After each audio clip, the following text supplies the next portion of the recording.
All right, so we give praise, esteem, and honor to the Most High Yahuwah. In the name of Yahushua HaMashiach this day, we pick this up in John chapter 5, verse 39. So search the scriptures, for in them you think you have eternal life, and there they which testify of me. And you would come to me that you might have life.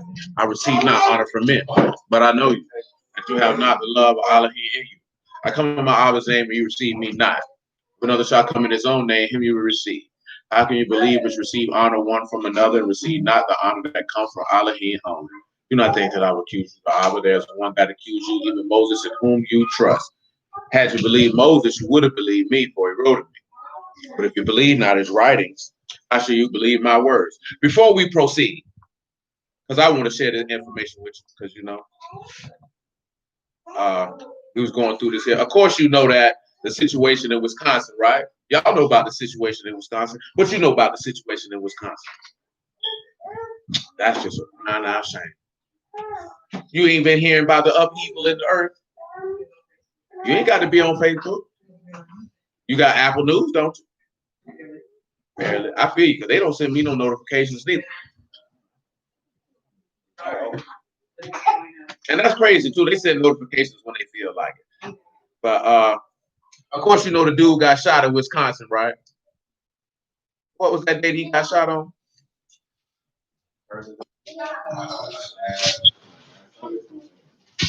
I forgot. Hold on. My son is turning it up.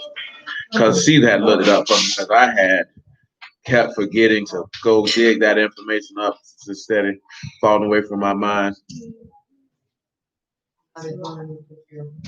But he was shot on August the 23rd. August the 23rd. August the 23rd is the Roman festival of whatever it is. Y'all know who, Shalom, man. Y'all know who Vulcan is, right? Who don't know who Vulcan is? Y'all know who Vulcan is, though. You just don't realize you know. You ever seen the Arm and Hammer Man? That's Vulcan. The logo. The logo with the man with the metal hammer, that's Vulcan. We had mentioned to y'all Vulcan before, but that's Vulcan. He's an ironsmith deity. No, Thor and Vulcan are definitely not the same person.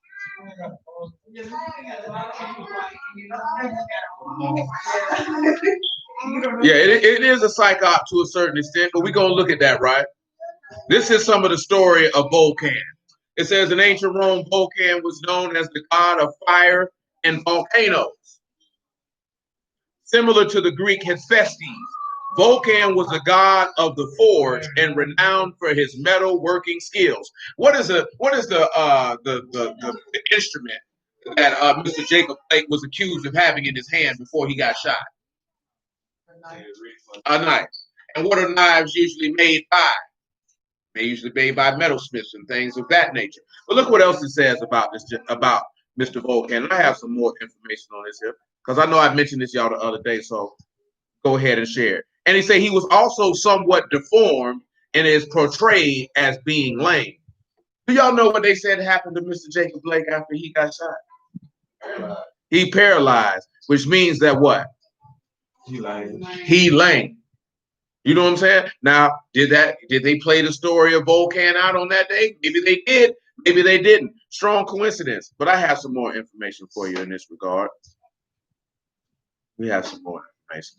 Also, it says the Vulcanalia was celebrated in ancient Rome with large bonfires. This gave Roman citizens some degree of control over the powers of fire.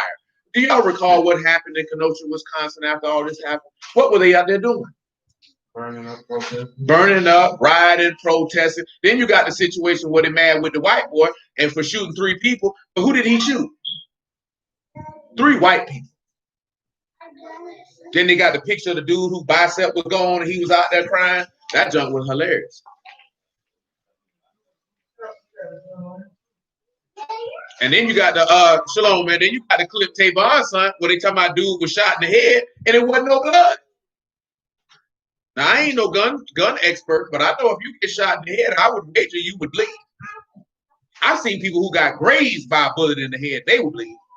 So I can only imagine what a bullet to the dome gonna do. Shoot, I done seen that clip of JFK getting shot a time or two, and boy, his brains was everywhere. And you got shot with an AR-15 and ain't no blood.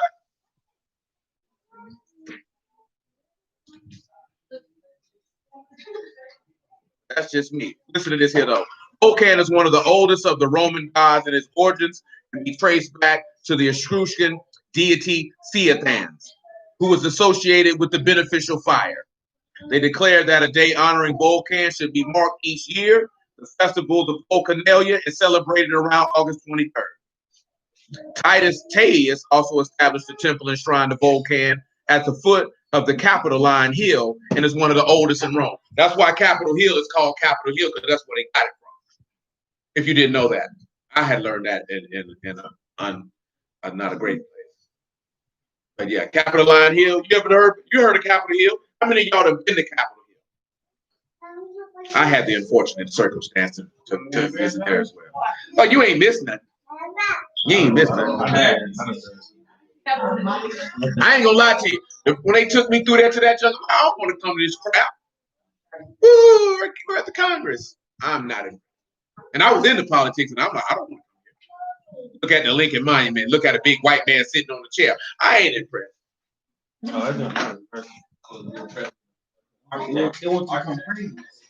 And shoot, listen to this here, right? As the son of Jupiter, Vulcan is the creator of his father's powerful lightning bolts, but also forges armor, weapons, and jewelry for the gods and heroes of Rome. According to legend, when Vulcan was born, he was hideously ugly. His mother Juno flung him off a mountaintop into the sea, and when he landed, one of his legs were broken and never healed correctly, leaving him deformed. Vulcan was found in the depths of the ocean by a water nymph, Thetis, who raised her as his own. But the whole key component when we're looking at this nigga here is, this is mighty ironic, is it not? That on the day of a Roman deity, because niggas, they were giving reports of Jacob Blake that he was what? Dead. But then they come back and say that he wasn't dead and that he paralyzed on the way down, and then they had him handcuffed in his in the hospital, which is normal procedure for somebody when they're under arrest. If he had been under arrest, yes, they're gonna handcuff you to your hospital bed. Now we got the information last night, Sloan, of your man's, everybody's favorite fictional character. He was supposed to be, allegedly, he was breaking up conflict between two women. I'm going to tell you this here. Never get involved in a conflict between two women if you don't have nothing to do with either one of them women. You know what I'm saying? If you're not my sister, you're not my wife, I ain't got nothing to do with you, or you on your own. I'm like this here. I'm going to keep it rolling. Because guess what happened? You got involved with them hoes, and you got 7 bullets in your back. You know what I'm talking about? You should have left them stinking hoes alone. Because guess what they talking about? Oh, they don't nobody protect us. But where was you hoes protecting this nigga when they shot him in the back? You wasn't nowhere to be seen. I actually seen a woman say, we protect black men. In what stratosphere? In what dimension? Where they do that at? Talking about if black men don't protect us and we protect black men. When, where, and how? How many black women done jumped in front of a bullet for a black man? I've never heard of any. You would sit there and be like, don't you hit him. That's what you gonna do. You ain't gonna jump out there and catch the fade with the police. Stop it, it ain't right. He did nothing wrong. Because you know what they call them? This how I know this is probably something to Vulcan. Them WNBA lesbians came out kneeling down with t-shirts with bullet holes in the back. Fast. You know what I'm talking about? Had to have them on rollout. You know what I'm talking about? Straight up and down, because we know the WNBA ain't nothing but lesbians in there. They all carpet munchers. Probably except for, because it's too many women who came out of WNBA and said that they're pressured to be lesbians. You know what I'm saying? Like, them women be at them. Like, is you with it or what? That's all this for, is to train your daughter to be a bulldagger. But I'm going to leave that where that's at. You know what I'm talking about? But the point of them coming out there with that, uplifting Vulcan and keeping that energy going. The way you just had a report, they say all the younger NBA players like LeBron James, this whole nigga think he's better than us. Well, you should already think that. He's a hoe. When I say he's a hoe, he's an attention seeker. He's an attention whore. You know what I'm talking about? Now they like, oh, we shouldn't be out here playing basketball. We're sick of this stuff. You niggas ain't sick of nothing. You niggas playing booty hole games with your cars when ain't nobody looking. You know what I'm talking about? At the end of the day, which leads us to this man who just died. Now, I told you when we went to see Black Panther, I was disgusted and appalled. You know what I'm saying? All that idolatry and all that stuff in there, nigga, that junk don't turn away from. Nigga, I don't care about none of that junk. And you can show how weak niggas is. Shalom, man. You talking about it's the movie black people need to make us feel good about ourselves. If you need a fictional character who came out the mind of a white man to feel better about yourself, you got big problems. Because that is. I seen it. Our fathers who are in heaven. Bruh, now she said this last night, which is the truth. The way you see these dudes talking about Chadwick Boseman, now imagine how they gonna act when the beast die. Imagine how they acting, because look how they acting, because they worshiping this man. At the end of the day, this nigga played pretend for a living. So you don't even know this nigga. I've been telling you that, but I don't trust no actor. You play make-believe for a living. The original word for actor is hypocrite. I seen somebody share that photograph. She just showed somebody she talking about her son. Oh, I see. Oh, our fathers. I seen it. Who are in heaven? No, my father. You ain't none of my father in heaven. I know Kobe Bryant. Kobe Bryant. Kobe Bryant. Kobe Bryant. Kobe Bryant.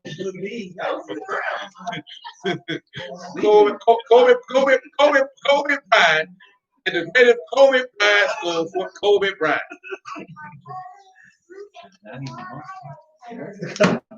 Kobe Bryant. You got grown niggas walking around here talking about doing all this here. Don't you stupid niggas know this X is for Osiris? That's for Osiris. And you walk around and got your son talking about Wakanda forever. You telling this nigga Horus forever. Ain't nobody on that. But let me read something to you though.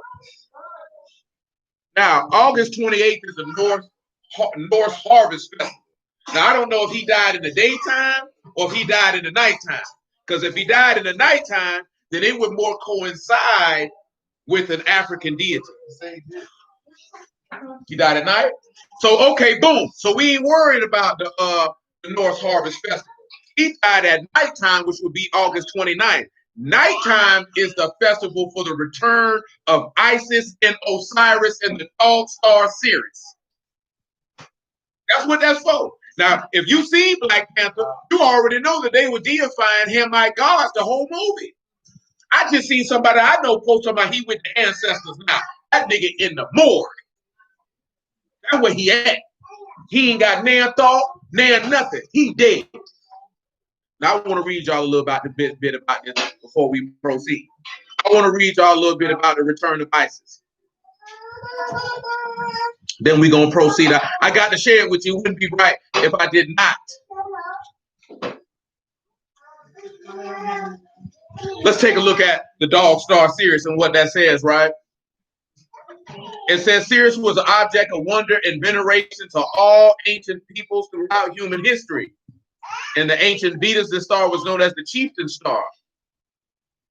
In other Hindu writings, it's referred as the Sukra, the rain god, the rain star, the dog star. It's also described as he who awakens the god of the air and summons them to their office of bringing the rain. Now, who the book tell you is the god of the air? That's the adversary. If you really pay attention to Black Panther was the adversary. Period, point blank. You know what I'm saying? And if you look at the return of Isis and Osiris, do you know the main point that Black Panther was actually trying to push? Because they're doing it in all the Marvel movies now. They were trying to push onto you the veneration of the woman and goddess worship because the women were the strongest characters in the whole film. Yeah. Get up. Women were the strongest characters in the whole film. When they talking about look at them bald-headed women, that woman ain't beautiful with that bald scalp. She need to grow her hair out. You know what I'm talking about? She looking like an unshaved scrotum. That junk ain't cool.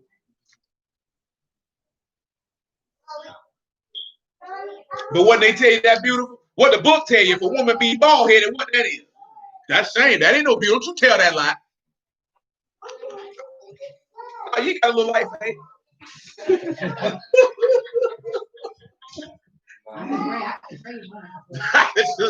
I can raise, man. No, we talking about this. Baby had smooth, boy. You seen the egg. What you gonna do with that? You lay down with her. You put your. Oh man, I'm with a man. That is a boy. I'm massaging your scalp. I can feel it. I can see it move. Chunk's not a pillow. That's a boy. I can see what you think. Then the worst part is you bald headed and you shaped like a boy.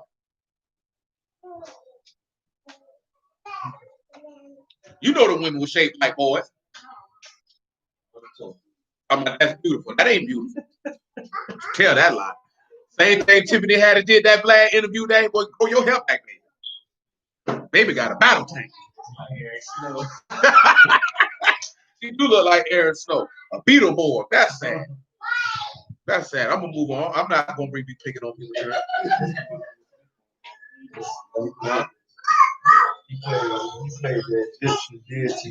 Oh, in another movie, it said this boy trade Thoth. That's Hermes. Thoth is Hermes. That's the Egyptian. Now, ain't that funny that this man is in 2 movies playing Egyptian gods? Because somebody asked, was he a blood sacrifice? And they was like, no, he died of colon cancer, as far as you know. I'm not doubting that he had colon cancer, but I don't know what he had. I ain't the doctor.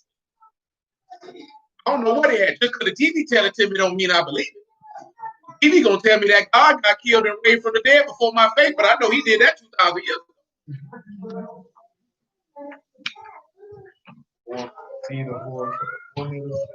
From the forehead of Set. That's Hermes. Hermes Trismegistus.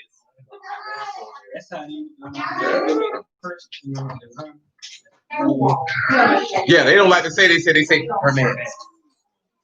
D said I don't say it right. How you say it, D? Is it Hermes? Hermes. See, she said you say it right. It's Hermes. Nigga, that jump. Hermes. She said it's not Hermes. It's Hermes. Inez. Tremega says all love is the same. All love is the same. Now, this is just something for you to consider. I can't tell you that it's accurate. I'm just telling you it's a coincidence. You know what I'm saying?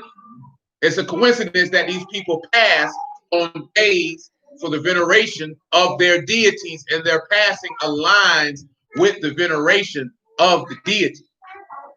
You can take and do with it what you will. You look this stuff up for yourself. Because, you know, Leon was like, what? Leon did tell me this way back in May. Like, boy, Chadwick Boseman going to die June 23rd, 2020. He did say that. He told me that personally. Before he texted me that. Like, we was at the house. Because he was talking about he was looking into gematria. I say, don't worry about gematria. I say, just look at the days that they worship and then line it up with that. But he definitely said, he did. Just gematria numbers. What'd you say? What, gematria? Yes, it's sacred geometry. Yeah, and it's a with Kabbalah, but it's tied into Masonry too in a bit. But gematria and Kabbalah is a higher form of witchcraft. It's a higher form of witchcraft. Let me drop down so we can get to what we need to get to. It said by the ancient Egyptians, Sirius was revered as the Nile star or the star of Isis. It's an annual appearance just before the dawn at June 21st solstice, heralded by the coming rise of the Nile, upon which the Egyptian agriculture depended. This particular heliolycal rising is referred to in many temple instructions, and the star is known as the divine seapot, identified as the soul of Isis. Now, the heliolycal rising is something dealing with the movement of the sun. You know what I'm saying? And these people venerate the sun. Now, with his passing coinciding with the heliolycal rising, that's also coinciding with the coming of the ending of summer. You know what I'm talking about? So that's why you see all this upheaval. See, now they're going to change the narrative up pretty soon because all this riots and all this police killing, that was just to keep you in place for the summer. That's why they ain't been talking about coronavirus like that. See, the first half of the year, you know, Kobe Bryant died. That was for the offering to Diana, this, that, there, and the third. And that they held you in place with that. Once they was through with that, they moved you over to George Floyd and all of that. And that was to hold you for the summer. And now they finna get ready to shift you to what they want to hold you with for the winter. You know what I'm saying? To continue the psychological and mental conditioning of the people for the programming of you of being prepared to worship the devil. You know what I'm saying? At the end of the day, that's what it boils down to. It's really that simple. You don't have to make it that complex and that deep. It's just as simple as that. Because if you ever sit back in your mind and go back and think about news, because they call it a news cycle, you will see how certain storylines extend for a certain amount of time as a placeholder. And then you notice they don't talk about these stories anymore because they moved on to the next placeholder. That's why they call it television programming. It's for the purpose of programming your mind to think in a particular fashion, to navigate you, to get you to where they want you to be. This is how you know that they're dealing in a feminine aspect, because women manipulate. Men by nature do not manipulate. If a man is a manipulator, he learned that from being around too much feminine energy. Men are usually straightforward. This is what it is. You know what I'm talking about? See, this, and when I say manipulate, there's a difference of being a liar and being a manipulator. Because a liar tells lies. Manipulators are deceitful. And to be deceitful, that means you have to believe your own lies. And that's the worst type of person to be around, a person who believes their own lies. You know what I'm saying? You know how much work you got to put in to believe your own lies? That means you had to tell yourself a lie over and over and over again till you convinced yourself that it was true. Indeed. Let's look at this here, right? It says for up to 35 days before and 30 days after the sun conjuncts with the star Sirius, close to July 4th, is hidden by the sun's glare. The ancient Egyptians refused to bury their dead during the 70-day Sirius was hidden from view because they believed Sirius was the doorway to the afterlife. What do you people do? Dead body. I don't even want to read no more of this crap. Let's get on here to what we need to get on. Come on here to John chapter 20, verse 26. Huh? What'd you say? Hold on. I think it was learn religion. No, hold on. I got the website. Oh, it was soldout.org. Soldout.org. Soldout.org. You right there, Saran. They all right. Tell you. Go hit that light.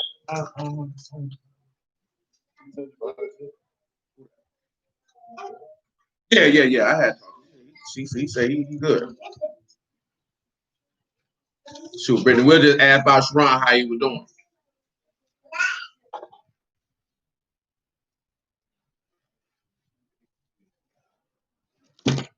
Yeah, he hasn't healed up. He out of hospital.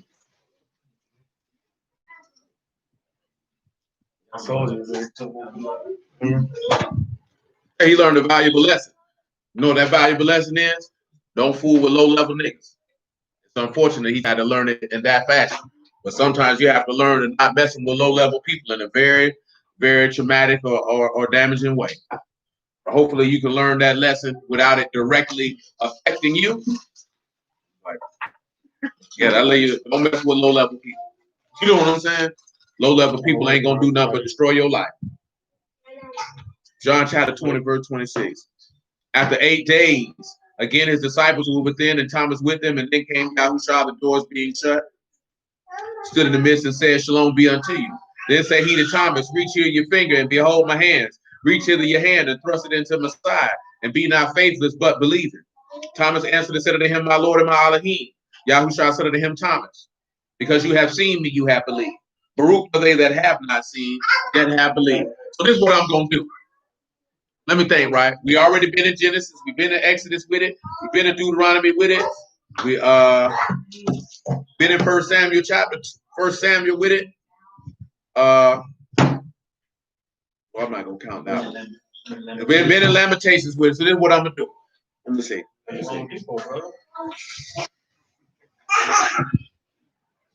I heard that. I feel you. She said he's doing good. She said sometimes his stomach hurt, and he might have to deal with a possible bowel abruption for the rest of his life. He hit it right in the intestine.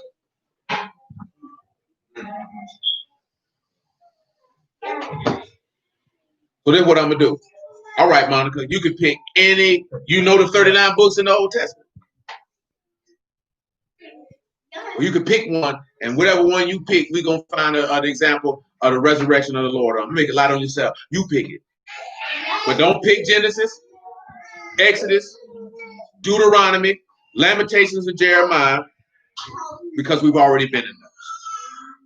And Jonah.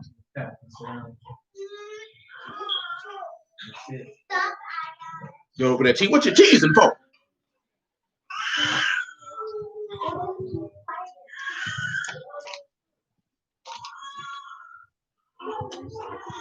Now I'm gonna tell you, every book don't got a resurrection story, but we're gonna see if they do. Now, they all bear witness of them, but all of them don't necessarily bear witness to a resurrected from the dead. While you thinking on that, I want you to come to John chapter 20, right? I want you to pick this up at verse 1 while she's thinking on what book she wants. All right, now you take too long, you're gonna lose your spot. Yeah, be right now. You got 39 choices. Genesis, Exodus, Deuteronomy, Lamentations of Jeremiah, and Jonah. Huh? We've been in Judges. Judges it is. I got one for Judges for you too. Already ready. Already ready. 20 and 1. The first day of the week come Mary Magdalene early when it was yet dark unto the sepulchre, and see the stone taken away from the sepulchre.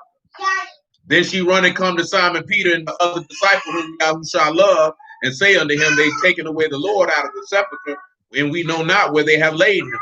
Peter therefore went forth, and the other disciple came to the sepulchre. So they ran both together, and the other disciple did outrun Peter, and came first to the sepulchre. He stooping down and looking in, saw the linen clothes lying, yet went he not in. Then Simon Peter, following him, went into the sepulchre and see the linen clothes lie, and a napkin that was about his head, not lying with the linen clothes, but wrapped together in a plate by itself. Then went in also that other disciple, which came first to the sepulchre. He saw and believed. For as yet they knew not the scripture, that he must rise again from the dead. Let's come over here to the book. So I read that for a reason, because they did not know that the Old Testament said that this man had to rise from the dead. The only thing that they had to believe from him rising from the dead is that he told them that he would.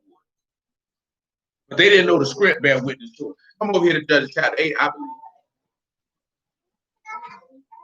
Give me a moment, make sure that's what I want.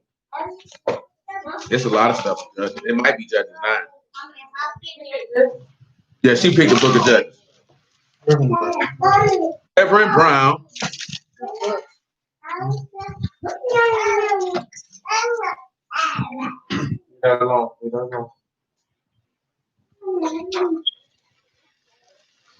Let me think which one I want to use.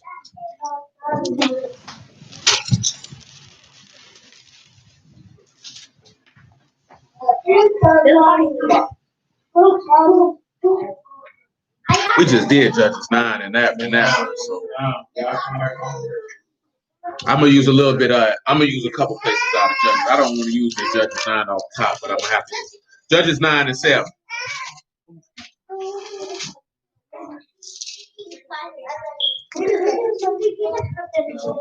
Judges 9 and 7. Hold on one second.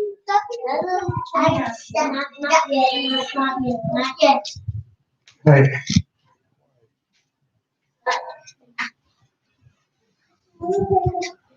Matter of fact, don't even worry about that. Come to Judges 9 and 45. Judges 9 and 45. We just went over Judges 9 and 7 not too long. Judges 9 and 45. And Amalek fought against the city all that day. He took the city, slew the people that was therein, beat down the city, and sold it with salt. Now, Paul, He said he sold the city with salt. What's the first thing that should come to your mind? He talking about sowing this city with salt.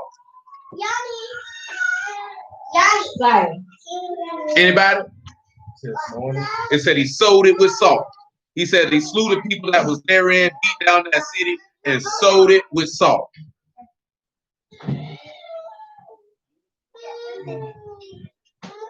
Luke 14. Hold on. Yeah, there you go. Go over here to Luke chapter 14. There you go, Saran. There you go.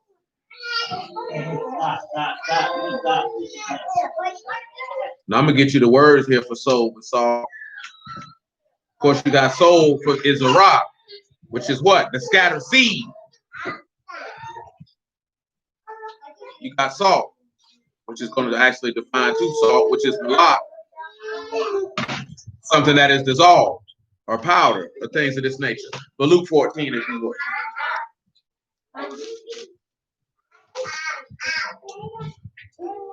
Yes, ma'am.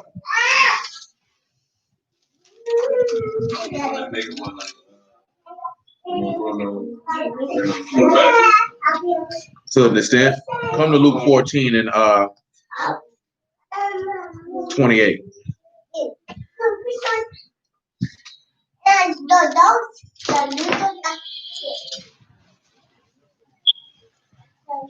For which of you intending to build a tower, sit not down first and count the cost, whether he has sufficient to pay. Lest happily, after he have laid the foundation, is not able to finish it, and all that behold it began to mock him, saying, this man began to build and was not able to finish. See, that's a part of being a man. That most men don't sit back and realize. Most men don't do stuff because they're scared about what other people gonna say. You definitely can't be scared about or nor concerned about what anybody gonna say. If you done made your mind up that you're gonna seek to accomplish something, that should be the least of your concerns or worries. You know what I'm saying? Matter of fact, if they gonna mock you on your path and journey, you might as well just go ahead and kick them out the car. You know what I'm saying? Because clearly you ain't supposed to go along for this ride. You know what I'm talking about? That ain't no difference when you get to a certain extent, when you look at like, okay, before Yahusha died, and a lot of them people stopped walking with him because you weren't meant to keep on going with me on this ride.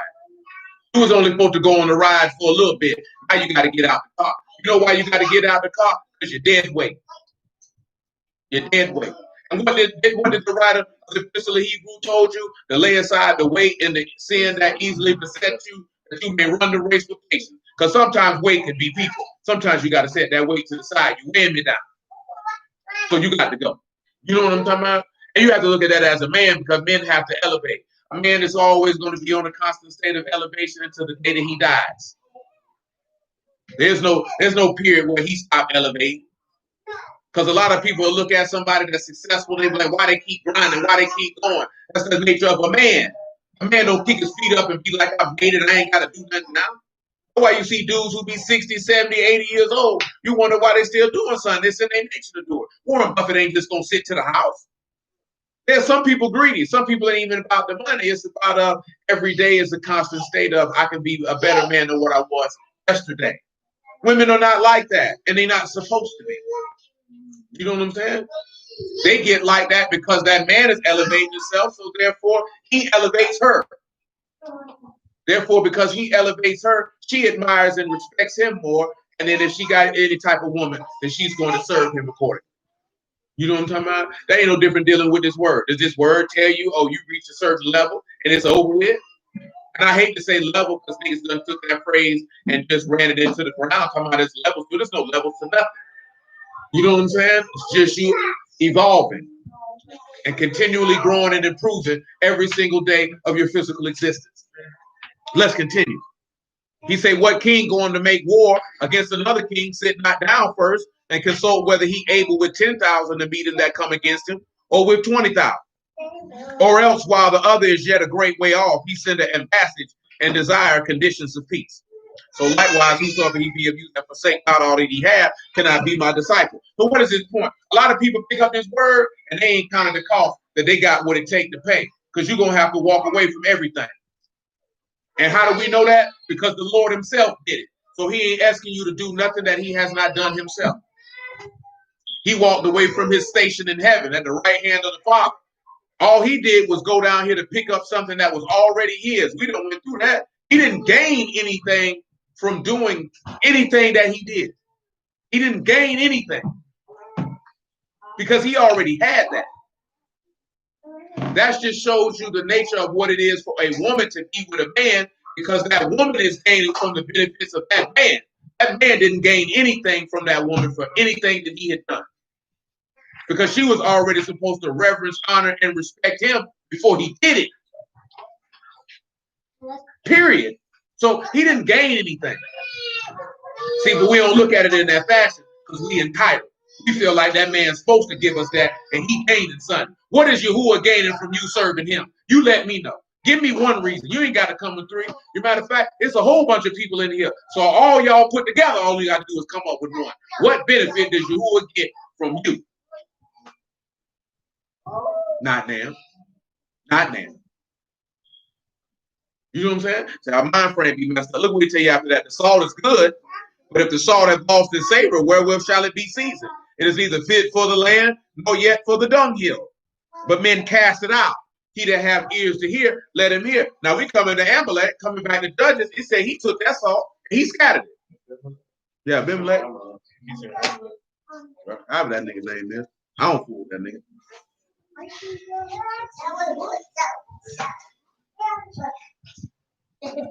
Let's look at verse 46. He said, when all the men of the tower of Shechem heard, they entered into the hold of the house of the God of Berith. Let's look at the God of Berith. Who know about the God of Berith? We don't want to know him either. That nigga eat. Let's look at Berith. We ain't never talked about him. That means covered as Baal Berith. So let's pause. The Lord of the covenant, because that's what the name means. Ain't that interesting that we hit with that, right? Mother asked earlier today, he says the mark of the beast, the vaccine. I say, I understand you don't know, but you's a simpleton. If you think a mark of the beast is going to be in a coronavirus vaccine. Now, y'all know what the mark of the beast is. What's the mark of the beast, Kalisha? But what is it?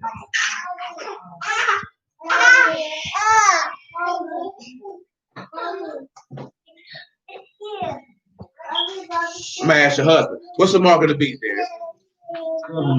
It's a covenant. A covenant with the devil. See, you can serve an idol and not be in covenant with him. But with the beast, you're going to have to be in covenant. Where does the mark of the beast come from? Where is he copying that from, Kalisha? Where is he copying it from? He copied it from Yahuwah, but where? But where?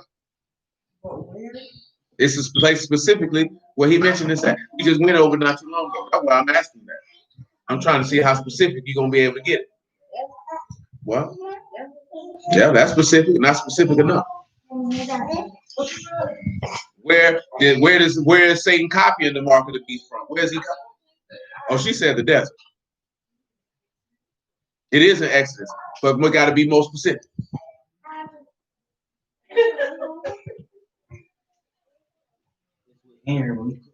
I ain't with Aaron. I ain't with Aaron. It's a specific reason why he told you need to have his mark in your hand and the frontlet of your eye. But it was for a specific reason. No, not in Exodus 13, it wasn't. You just came up out of Egypt when this happened. It was for you to remember Passover. Nobody said that out loud. Well, if you said it, you need to put some bass in your voice. No, you didn't. The reason why and why that important? Because what is the beast going to do? During Passover. And guess what you going to do? Oh, I need to get this mark between my forehead and my hand. Because what did Daniel tell you the beast going to do? Sit down and open it up and teach it to you. Girl on my page, they talking about what if all these myths ain't myths? Oh, yeah, you going to hell. I know you going to hell. You know why I said, and I ain't saying she just going to hell because of the statement, because if Yahuwah's will that she be alive when this man does that and he has understanding of script, and then he trying to take script and tie it into these false myths, people gonna fall for that. Why do you think they pushing God as word? Let me tell you something, man.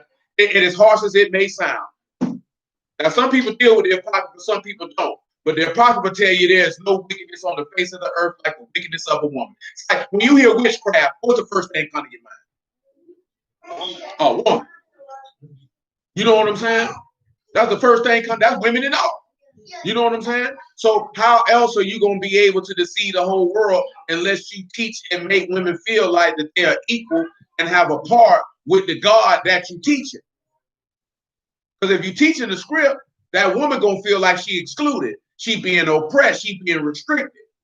But if he come through and mix script with ancient myths that deify and venerate the woman, she gonna feel like she's a participant. She gonna jump down with it. She gonna persuade her simp husband, who gonna persuade his simp turn, and everybody going to him. Because one thing, that's why I mentioned that before we came on here, man. 95% of dudes are simps because they will follow. Remember, Pop said this years ago. You make the music for the women will follow. Because dudes know that dudes follow behind what women do and what women want, even if they don't want to do it. That's what the average man does. You know what I'm saying? And y'all don't like that crap. You say you do, but you don't. Because you like a nigga to tell you, no, I ain't doing that. And sit down and be quiet. And you be like, oh, I'm going to get him some loving tonight. Because the nigga who tell you, yes, baby, I'm going to do it. Yes, baby, I'm going to do it. You that nigga makes your stomach turn. You know what I'm talking about? Yeah, you let Beyonce them all, they tell you all that there, but y'all don't like that for real, and you know you don't. You just tell that to your friends because y'all like to lie to yourself. I like a man who catered to me. And then when he do it, you be like, you know what? I don't. This nigga's a buster. Why this nigga don't tell me to be quiet sometimes? I know I talk too much. You don't never tell me to shut up. Just tell me one time. You know what I'm saying? I'm yelling at him. He like, you know what? Oh, this whole crazy. Walking off. She was like, that nigga need to drop kick me. He always buying me stuff. I don't never do nothing for him. I barely cook. I don't give him no yams. When he worship the ground I walk on. I'm gonna go see Billy in a little bit. What happened? And y'all know I ain't lying. Verse 47, Judges chapter 9. And it was told to Amalek that all the men of the tower of Shechem were gathered together. Amalek got him up to Mount Zalmon, he and all the people that were with him. Amalek took his axe in his hand and cut down a bow from the trees, took it and laid it on his shoulder, and said unto the people that were with him, what you have seen me do, make haste and do as I've done. So what did he just turn around and tell the people to do?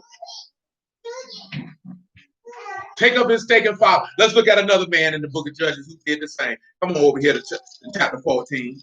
Y'all know the story. Y'all from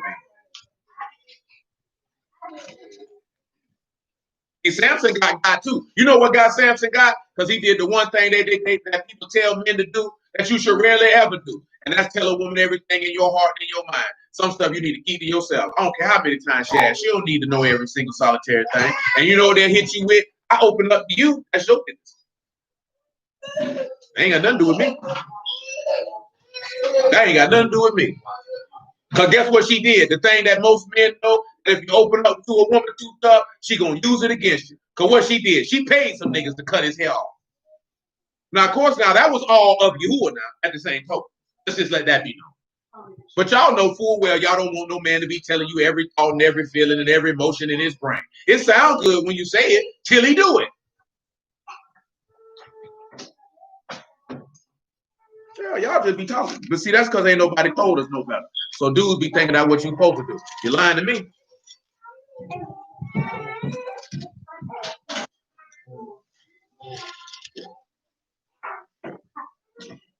Yeah, man. Is it 14 I want? I don't know if I want 14. 14 ain't got what I want. 16 or 17 got what I want.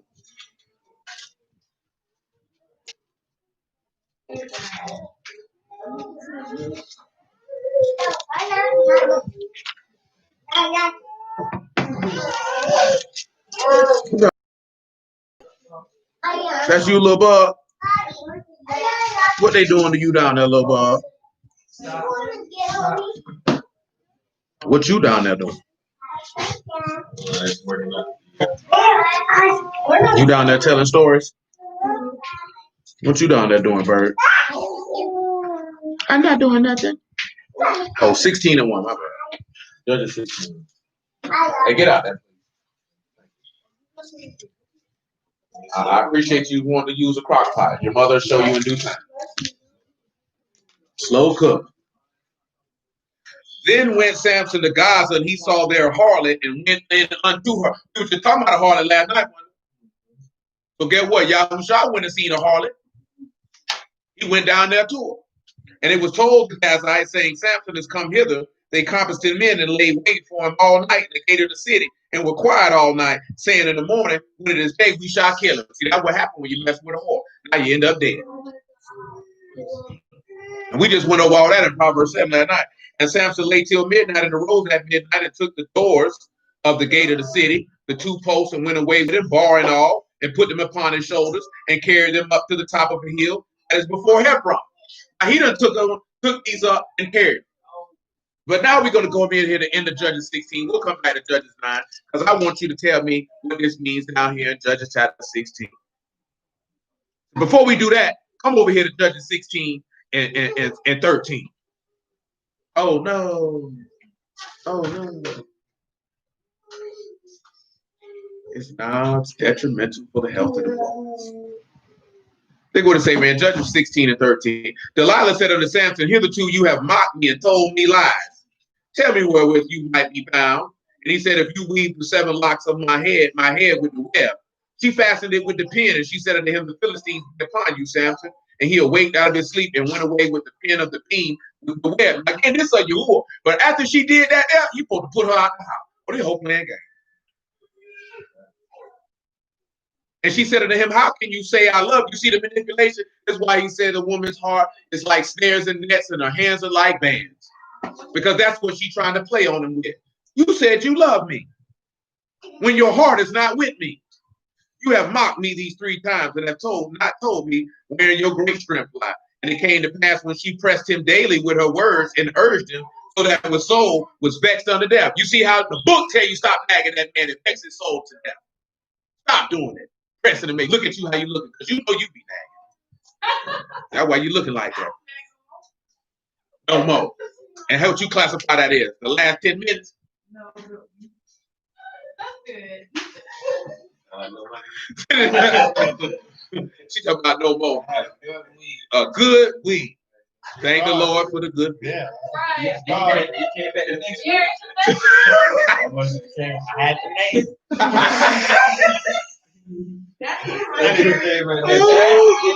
Straight to Friday. I was straight till Friday. I got paid.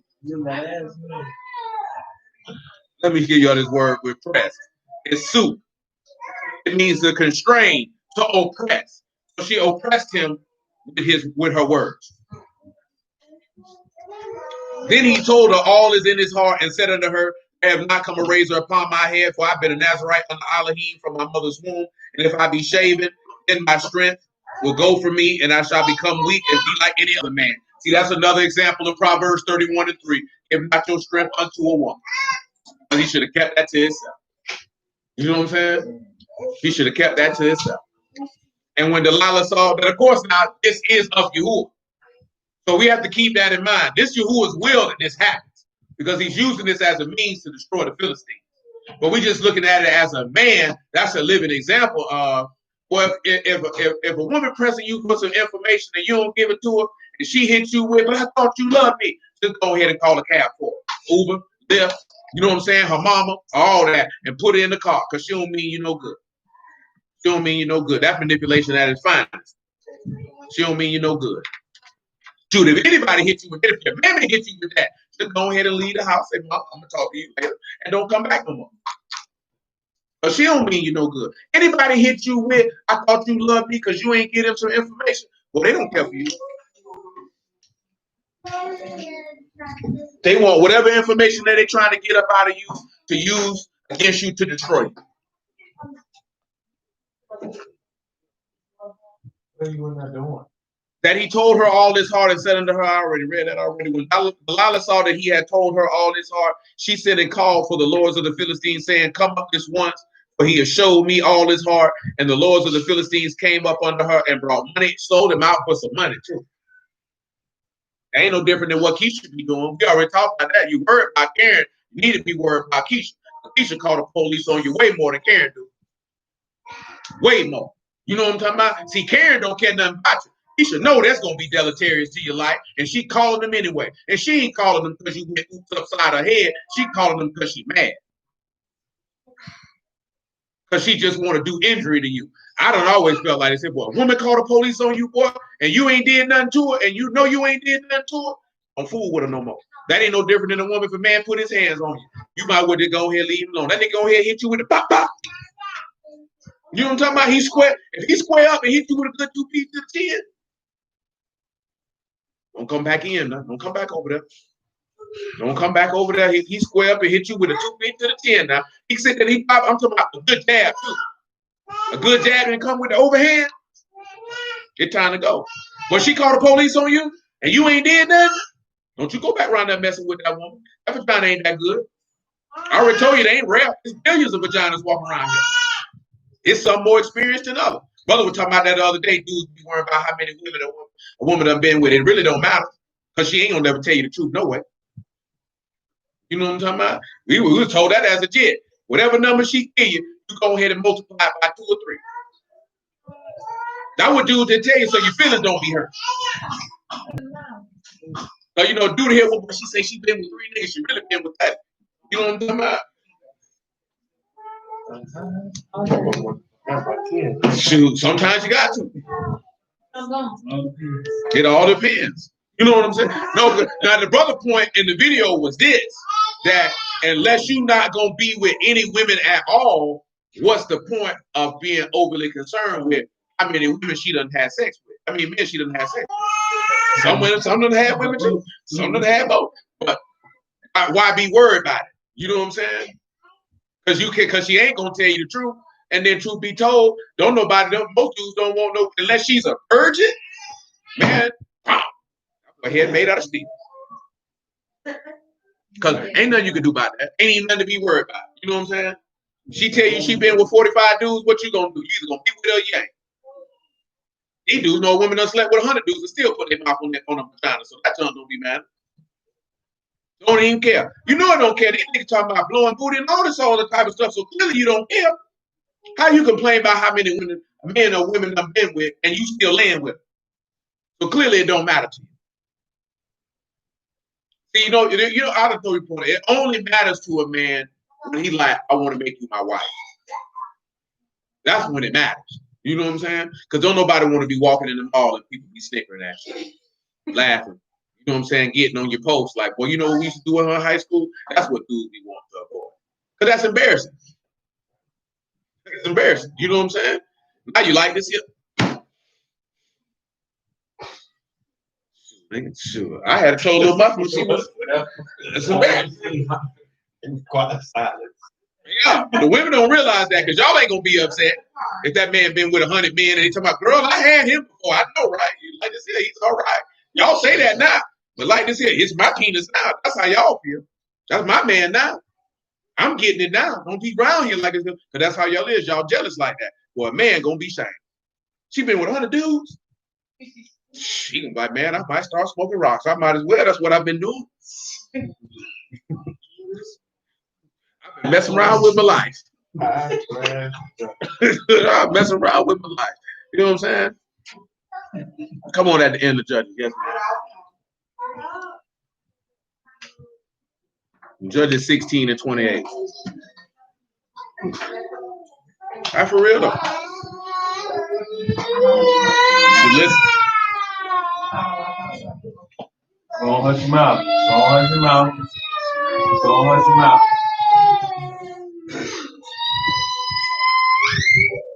Because you're wrong.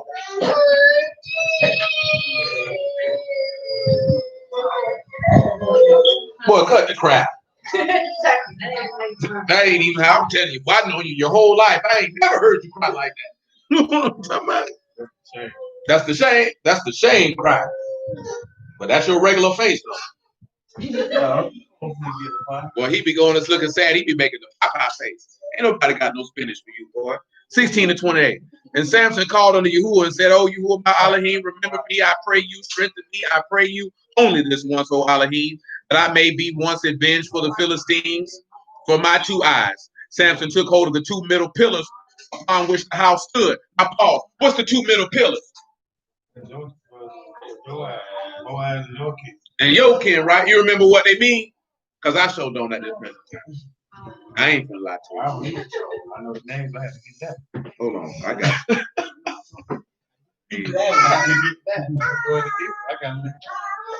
Well, we know Boaz, right? Because there's a lot of women always talking about they looking for their Boaz and be pure cash.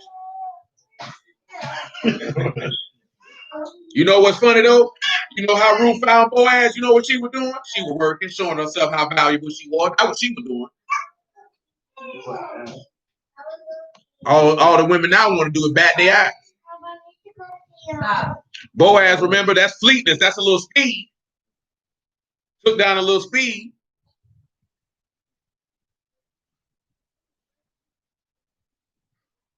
I spelled that right.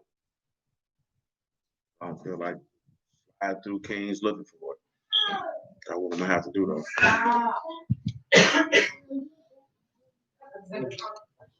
Thank you, I appreciate it.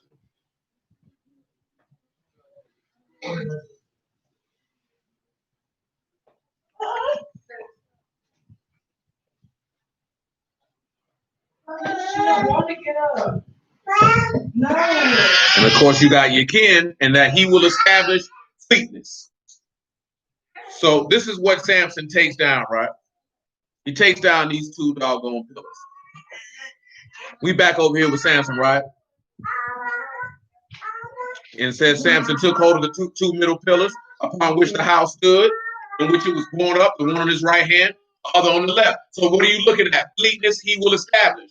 He has quickly taken down the covenant of death, or take down the first covenant of the house to rebuild another. Because what did he tell you about the Lord? About this is the house that the Lord pitched and not man. Now y'all remember what Samson named me, right? Also, those 2 pillars, they represent the 2 houses of Israel. They both all in Quashak and build like Indeed. Remember that? You got Samson meaning what? Light, right? Like the sun. Yeah, like the sun. So you know Samson is like the sun, who's coming with healing in his wings. Ain't that what Malachi told you about? And what does the sun do on a natural level?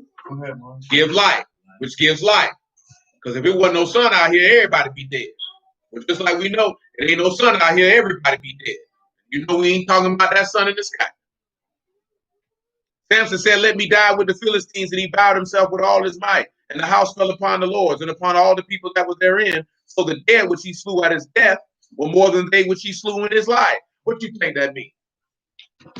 The dead that he slew at his death were more than they which he slew in his life. Huh? It's been a long time. Some of y'all wasn't even here. He saved more people in his death. He saved more people in his death than he did when he was alive.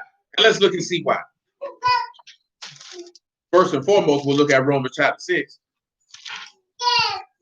Just for a baseline. Grandma, get your hands off that wall.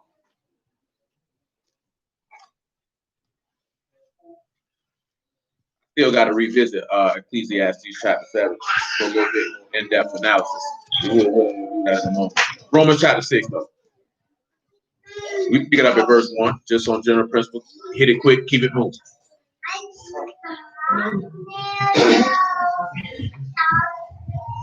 See, I got something I briefly mentioned, but I don't know if I want to do that because too many people are going to be offended. If you go through the text, and if you can separate pimping from prostitution, that you'll see that pimp principles are used all through the text. I told y'all this once before. It's all through the text, but you don't understand what pimp principles is. Pimp principles is the ability to moderate, dictate, and control a subject. and not control them based off of any physical intimidation or mental manipulation or intimidation, but the simple act of admiration and yielding of one party to another. And then once that party has yielded, the skill and the ability to keep that person in that state of submission. You know what I'm saying? At the end of the day, that's what it is. Because when you look at an actual street pimping, a prostitute chooses a pimp because she says, I'm not capable of leading and directing and guiding my own affairs. I need you to do it for me. When you come to Yahuwah, you are looking at him, telling him, I am not capable of leading, guiding, and directing my own affairs. I need you to do it for me. You know what I'm saying? Period, point blank. It's the same thing, but you have to separate. We're not talking about putting a woman on no track and her selling her body. You know what I'm saying? It's the ability of maintaining a particular mindset and mind frame that allows you to lead and guide and direct someone, and this person having a willing desire and delight in following your instructions. Because remember what we read in Chronicles, he said that serving what? With a willing mind and a ready heart, and that word translated to delight. You know what I'm saying? Them women for that pimp who pimping them out, them women delight to go out there and sell their body and bring that man that money back. And a lot of people can't understand why would she do that. Now, when you look at her natural level, that woman's got low self-esteem. And all type of stuff, because a prostitute is different from a regular woman. You know what I'm saying? Now, that's something that the average man don't understand. You cannot interact with a prostitute like you interact with a regular woman. These are two different women. A prostitute will swallow you alive. You know what I'm talking about? And spit you out, and you'll be right here looking crazy. Because they don't think like a regular woman. She looks at every man as a trick. Sex is her occupation.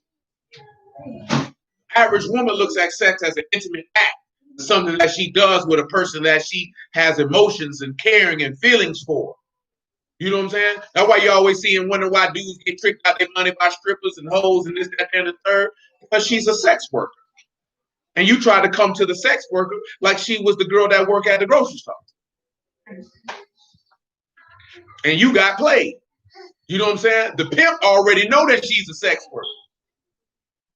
So he's going to treat her like a sex worker is treated. Now guess what? Yahuwah already know that you a sinner. He already know you's a rebel. So he's not, remember what the book say, right? That the law is not for a godly man. So this is why I'm using this analogy. He's not going to step to the righteous like he would step to a sinner, because these are two different sets of people. I'm not going to communicate with the righteous like I'm going to communicate with a sinner. Because the sinner needs my direction and guidance. If you're righteous, you already on my team. So I done already put you down on the game and how you can move and win. That is true story. That is a true story, kid. That's a true story. Romans 6:1. What shall we say then? Shall we continue in sin that grace may abound? Elohim forbid.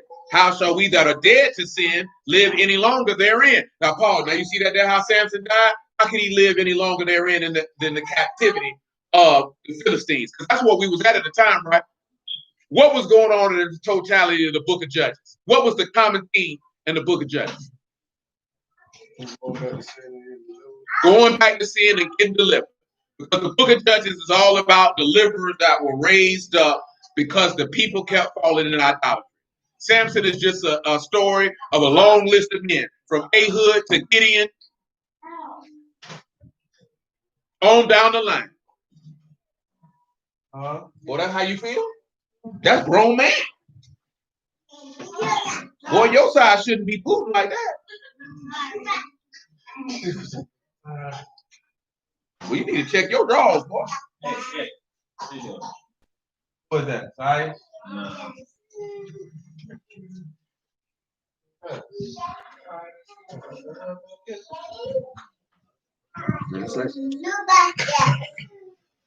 He said, no, we not. That so many of us as were immersed into Yahushua HaMashiach, we were immersed into his death. And that's what we see in Judges. They were immersed into his death just like him. Now ask yourself this question. How many people believed on the Lord while he was walking the earth? Not many. Because when you talk about being slave, you talk about being dying with it. Or dying with the word, by the word. Remember, I read this other night. Come over here to Hosea chapter 6. I mentioned this to you the other night. Well, last night, actually. I'm going to read it to you. You think it's a game? Yeah, it ain't no game. See, that what happened. They gave you a chain. Now you got a tight fade. You're feeling yourself. It ain't a game. And next thing you know, you're going to be crying for change. Allegedly. Sometimes you don't act like a big boy. I know you're a big boy.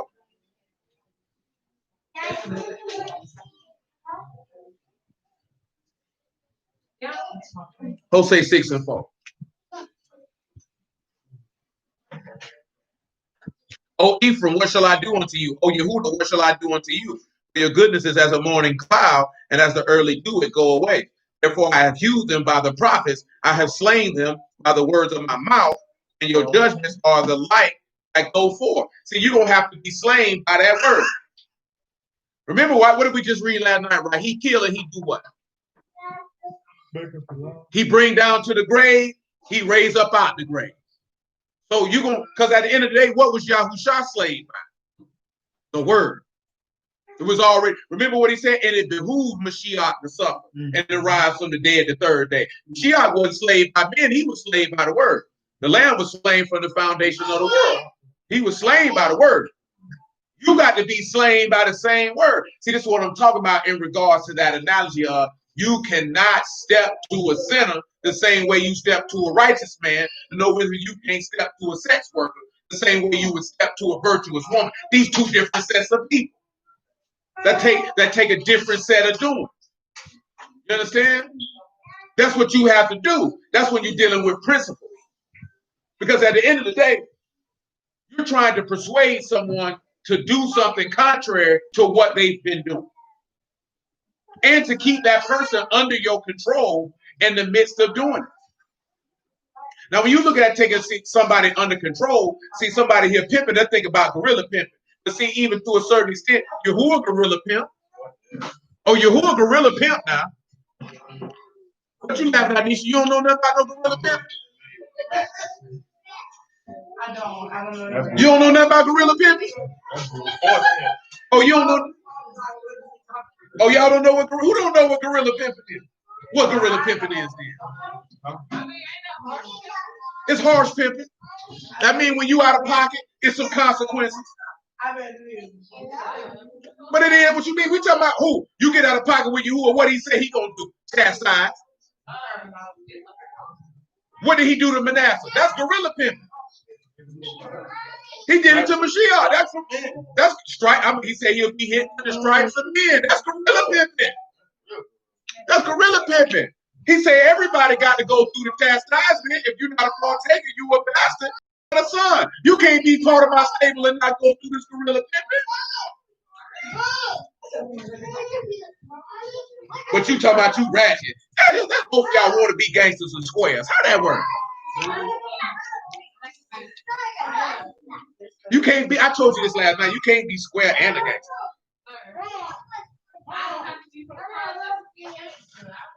But you know, I didn't say you had to be from the project. I said you can't be a square and be a gangster. You told me last night that that's just green. Okay. Now you want to walk it back. Well, you can't be a square and a gangster. Gangsters ain't square. Look at Lisa looking. I'm square.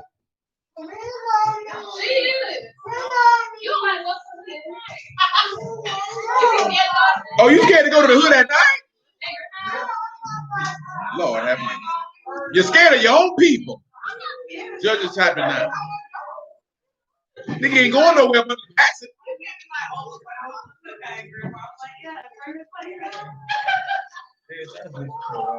She's scared to go to grandpa.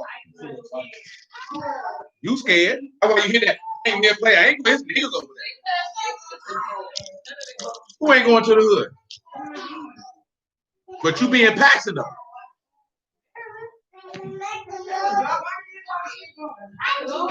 Lord have mercy on your soul. Judges 9, man. Verse 49. Listen what it say, right? Judges 9 and 49. Sit down, boy. Don't let me tell you again. Can you breathe? Can you see? And all the people likewise cut down every man his bow and followed Amalek and put them to the hold and set the hold on fire upon them. So all the men of the tower of Shechem died, about 1,000 men and women. Then went Amalek to Thebez and encamped against Thebez and took it. But there was a strong tower within the city. Thither fled all the men and women and all they of the cities and shut it to them and got them to the top of the tower. Amalek came into the tower and fought against it and went hard unto the door of the tower to burn it with fire. Certain women cast a piece of millstone upon Amalek's head and all to break his skull. What did that tell you about? What does that remind you of? They dropped a millstone on his head and broke his skull. The Lord told you about it.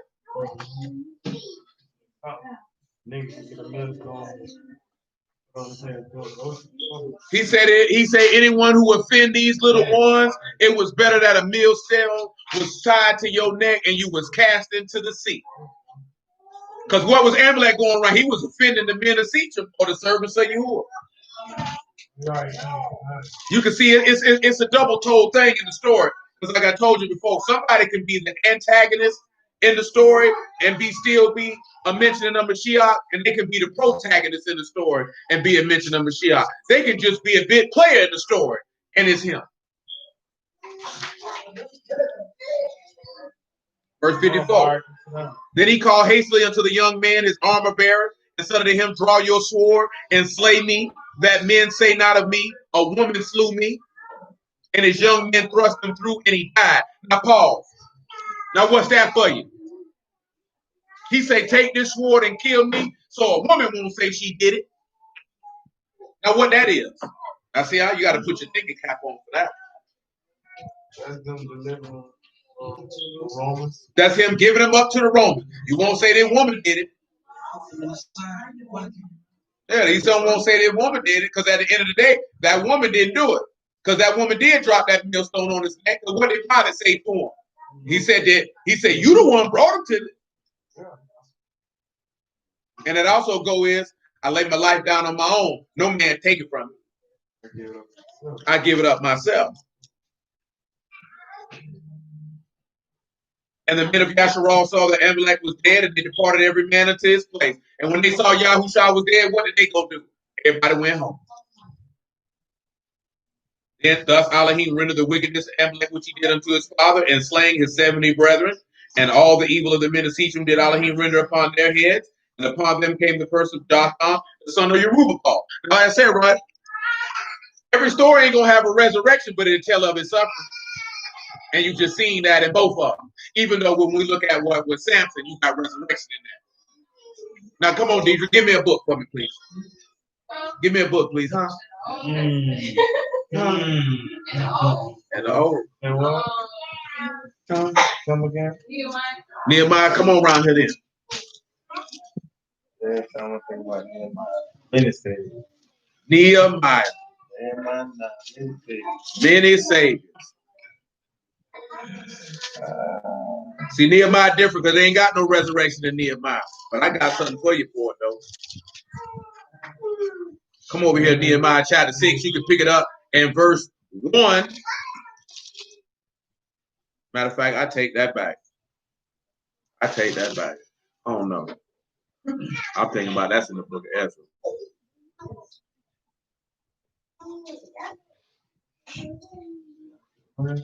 I'm thinking about because we got Ezra in the Bible.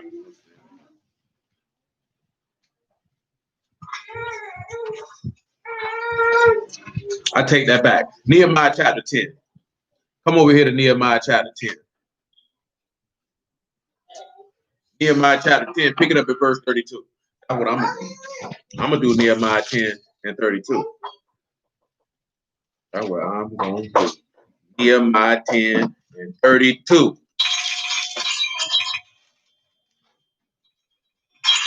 Yeah, I was looking at it, Stan. I just chose not to use it, but I definitely looked at it. We talking about Judges 14 and 14. Out of the eater, come forth meat.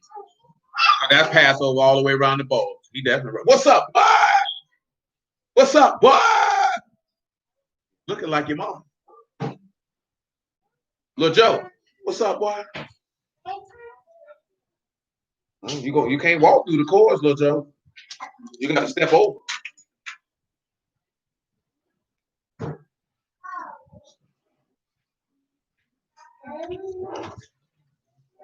You got to step over. Say what's up, little Joe.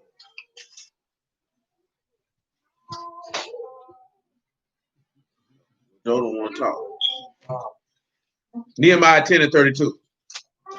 Also, we made ordinance for us to charge ourselves yearly with the third part of a shekel for the service of Elohim, for the shewbread, for the continual meat offering, for the continual burnt offering, of the Shabbat, of the new moons, for the set feasts, for the Kadash things, for the sin offerings, to make atonement for Yasharal, and for all the work of the house of Elohim, of our Elohim. And we cast the lots among the priests, the Levites, and the people for the wood offering, to bring it into the house of our Elohim, after the house of our fathers, at times appointed year by year, to burn upon the altar of Yahuwah Elohim, as it's written in Torah, and to bring the first fruits of our ground, and the first fruits of all the fruit of the trees year by year, unto the house of Yahuwah. Also the firstborn of our sons and of our cattle, as it is written in the law, the firstlings of our herds and of our flocks, to bring to the house of our Elohim, unto the priests that minister in the house of our Elohim. And we should bring the first fruits of our dough of our offerings, of the fruit of all manner of trees and of wine and of oil unto the priests, to the chambers of the house of our Elohim, and the tithes of the ground unto the Levites, the same Levites that have the tithes in all the city of our village. Hold on, because you got to go. Because you're trying to tell my book up.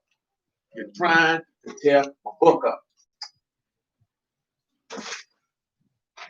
And you got the boy running around here in his drawers. Got all this business in the street. Now let's look at this here, right? He said to bring all these first fruits into the house. What's the first thing that should come to your mind? Torah should come to your mind, honestly. Do we need to go take a look? Leviticus 23 then. How we knock two books out. What's up, Bub? The Bub. What you want? What you want? Mm-hmm. You don't want nothing. You just wait to say that what, you little bird? Where we at? Leviticus chapter 23, right? Pick it up at verse 17. My apologies. Pick that up at verse 9. I'm in the wrong spot. Leviticus 23 and 9 with that. After Leviticus 23, we'll take a trip at what you call that? Romans chapter 8. Leviticus 23 and 9, and Yahuwah spake unto Moses, saying, speak unto the sons of Yasharal, saying to them, when you be coming to the land which I gave unto you, and shall reap the harvest thereof, you shall bring a sheaf of the first fruits of your harvest unto the priest. And he shall wave the sheaf before Yahuwah to be accepted for you on the morrow after Shabbat. The priest shall wave it, and you shall offer that day, when you shall wave the sheaf, a he lamb without blemish of the first year for a burnt offering, and the meat offering thereof shall be 2 tenths deals of fine flour mingled with oil, offering made by fire unto Yahuwah for a sweet savor, and a drink offering thereof shall be of wine, the fourth part of a hin. Now, y'all know about that, right? The wave offering. When you got to do the wave offering? When he told you got to do it? On the third day of the feast, did he not? Now, hold on, little Joe. Hold on, little Joe. What you know? I got you, little Joe. You ain't coming back up here, though, because you kept trying to tear my book up. See? And you instead of trying to come back. Now, if you come back up here and you tear my book up now, I'm going to discard you. And you were going to tear it up. That's why you went here to drop your hands. Now, why I mentioned this? Well, first and foremost, let's look at Matthew 28:1. to establish that he that wave offering. Let's establish that again in Leviticus, right? What day did he say you needed to bring that wave offering? That third day.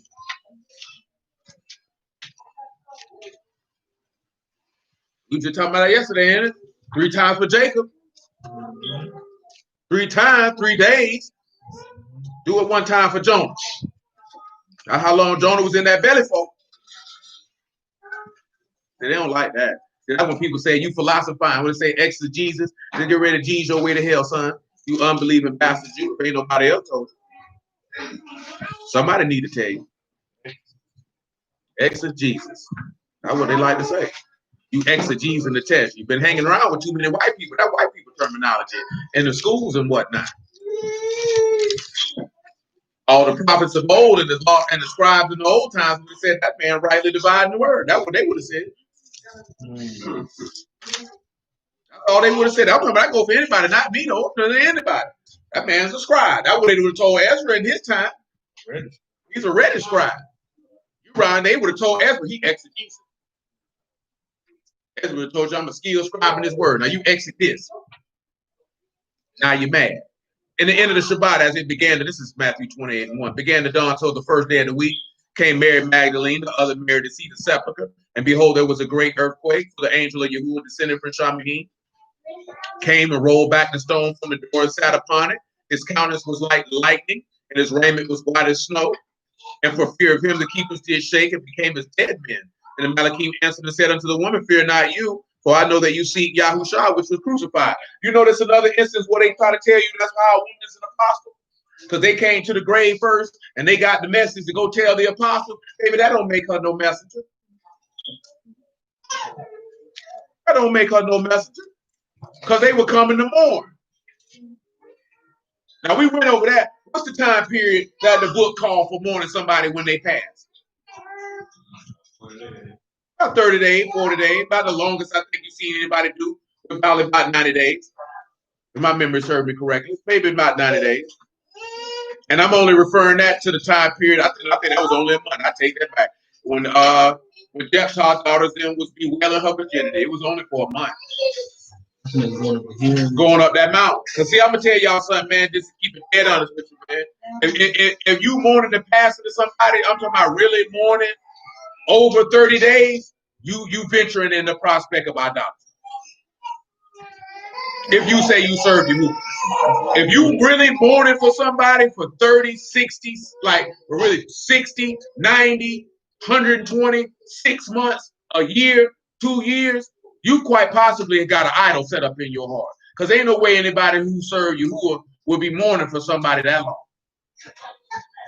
Especially if that person was in the word. You know what I'm saying? When they pass. Because what did Paul write and tell us? We do not have sorrow as others who don't have no hope.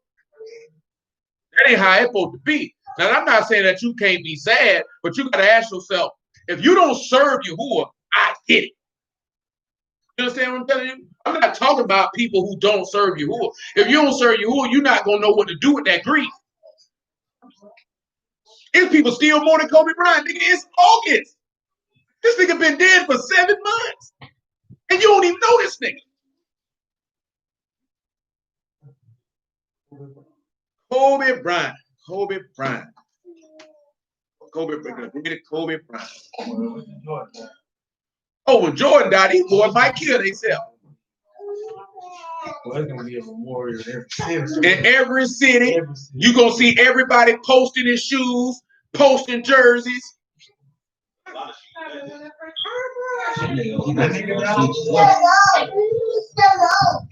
I don't know if he'll have the same impact like Kobe did, because Kobe is still in the minds of younger people, but younger people didn't see him play. Like people y'all age, y'all didn't see Jordan play. So y'all not going to have that emotional attachment to him like that. You know what I'm saying? You don't have no recalling of him making that move on Byron Russell in Game 6 in 1998. Most of y'all could care less about basketball in 1998. Most of any of y'all, if you remember anything about him, you remember him playing with the Wizards, and that's about it. All you know is you just buy the sneakers. I'm trying to think is that, oh, if Beyonce died, these niggas will, oh, these women here, boy, they'll burn the country down.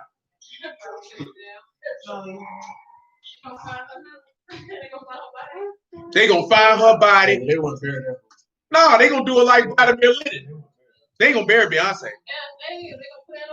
They gonna put it in a box for you to come watch it. Whatever way, I'm always going one box. I'm trying to think, is it anybody else that people would go crazy for, white or black? It went crazy for Michael Jackson, that's for sure. It did go crazy. Now, I had just came home when he passed. Beyonce, but now, like we were talking about it last night, they going hard for Chadwick Boseman, like harder than they did for Nip. Oh, yeah. And 75% of the people that were going hard for Nip didn't even listen to his music. I know, but nigga, everybody seems that. Everybody watch movies. Movies is White say hope, but I don't think people gonna go crazy for Jay like that. Dudes don't like Jay like that. Dudes don't like Jay like that. Never really did. That's what he just said. That's what he typed. No. He could call it holy. That's correct. Jehovah means God of destruction. He got it right. He got it right. Jehovah, by definition, is absolutely not. These niggas ain't, bro. Maybe the old. Maybe new age, but it ain't no man right now. He was a good. That's why I ain't gonna lie. He was a good dude to take out. Who? Chadwick Boseman? You know why people say about Chadwick Boseman? It's not him as an actor. It's the role he played. Then they kept playing with his age because they kept saying he was 43, but he was really 42. Because you know that 6 is gonna give it up. Now when Obama died, these boys gonna lose their mind. Everybody gonna lose their mind with Obama.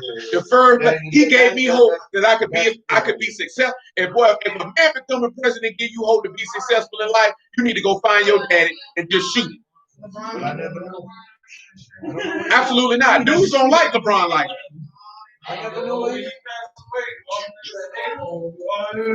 That's the cap. They did, but I don't think people hold LeBron James in that how they did with Kobe. Right now, black man. Oh, Shannon Sharp going, I gotta go with him. Go James! Go James! Yeah, he is. I gotta go with him. Or he gonna hit and say, I gotta go comfort Savannah. Savannah need to be comforted. I'm going to Africa to get my head. Oh, this thing here, why she said Kylie Jenner. Don't white folks might lose their mind about Kylie Jenner. Man, nobody don't care about. Ain't nobody but Docs and Sons don't care about Kim Kardashian. Oh no, black women too now. It's a lot of hoes. Oh, hoes gonna go crazy. Key point on hoes. Hoes is gonna go crazy. They love that hoe. I don't know, but well, I don't know. You know, now if his husband died, you know that's gonna be a little different. You like what do you call it too, though? Right. You know, if his husband died, it's gonna be a little different. I look at that might be a man. That might be a man. Let's get back on the topic. Why we're going at after this here? I finished with Matthew 28. Oh wait, Romans 8. Romans 8. Yeah, man. All it is a little idolatry. Michael Robinson. You know about Michael Robinson. You looked up like you know about Michael Robinson. You know about Michael Robinson. She looked up. I know Michael Robinson. She wore good dresses. It's a lot of people. You already know that, right? I can't prove it. But you know, we done had that conversation. People believe Michelle Obama's a man. People believe Serena Williams and Venus Williams are men. People believe that Megan Thee Stallion is a man. People believe that Gabrielle Union is a man. They got footage. You know what I'm saying? Who knows? They was only they were ugly women then. They ugly women. Niggas won 8 and 20. Romans 8 and 20. Niggas only do that just because they famous. Because if Serena and Venus Williams were regular women, Serena would only get a look because she got some butt. That's it. That's not a pretty woman. You know what I'm saying? And no stretch of the imagination. It ain't even about it. I mean, she's not a pretty woman. She's an attractive woman physically, but that's not a pretty woman. Not at all. You ain't nobody looked at Serena Williams and say that's the most beautiful woman I ever laid my eyes on. I can't weave or not. Left. You know what I'm saying? Shoot. None of this right. She looked like one of the things on Pac-Man. Romans 8:20. For the creature was made subject to vanity, not willingly, but by reason of him who subjected the same hope. Because the creature itself also shall be delivered from the bondage of corruption into the esteemed liberty of the sons of Elohim.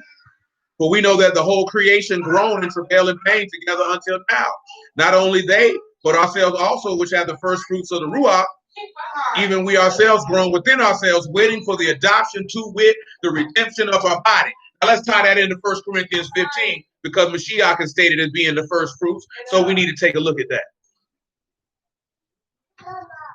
Because that's what Nehemiah 10 will talk about, right? To bring all the first fruits of your sacrifices to the temple, to the Levites, like you're supposed to. Where Yahushua went to after he resurrected from the dead?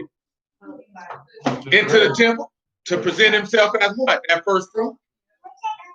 Because you got to bring the first fruit in the temple, right? Got to set it at all. That's what you got to do. 1 Corinthians 15 and 20.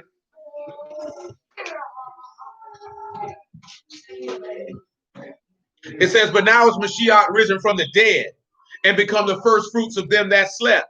For since by man came death, by man come also the resurrection of the dead. For as in Adam all die, so in Mashiach shall all be made alive, but every man in his own order. Mashiach the first fruits, and afterwards they that are Mashiach at his coming. So Leviticus 23 and Nehemiah 10 are telling the same story. These first fruits got to be brought. Now we could go through great detail with which in the law about them offerings in that regard, but we don't have time for that. Come on, Monte, give me a book. Isaiah. Oh, Isaiah, that's too easy. We're gonna go on straight around there. We got plenty in Isaiah. No, I mean it's one of them. I did. I ain't no. When I say it's too easy, meaning we got a multitude. A smorgasbord. A virtual cornucopia of examples. Well, shoot, we can do. I'm gonna do both. We get a David double. I'm gonna do both. No, I mean, because we're gonna have to, regardless if it's a lot, we're gonna have it's still a part of the play. If y'all want to pick a book on here, you can drop your book in the comments. Come over here to the book of Ezra first. Book of Ezra easy for me too. Come on around here to Ezra chapter 8. That's easy. Ezra 9, excuse me. Look, Ezra 9. Ezra 9 and 4. Now real talk.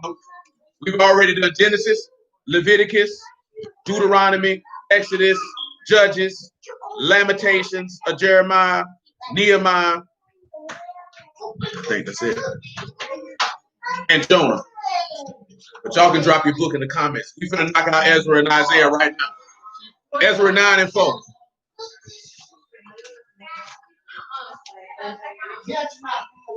Well, Kira got Proverbs. We've been all through Proverbs already, but we're gonna drop that on the 2. Kira picked Proverbs.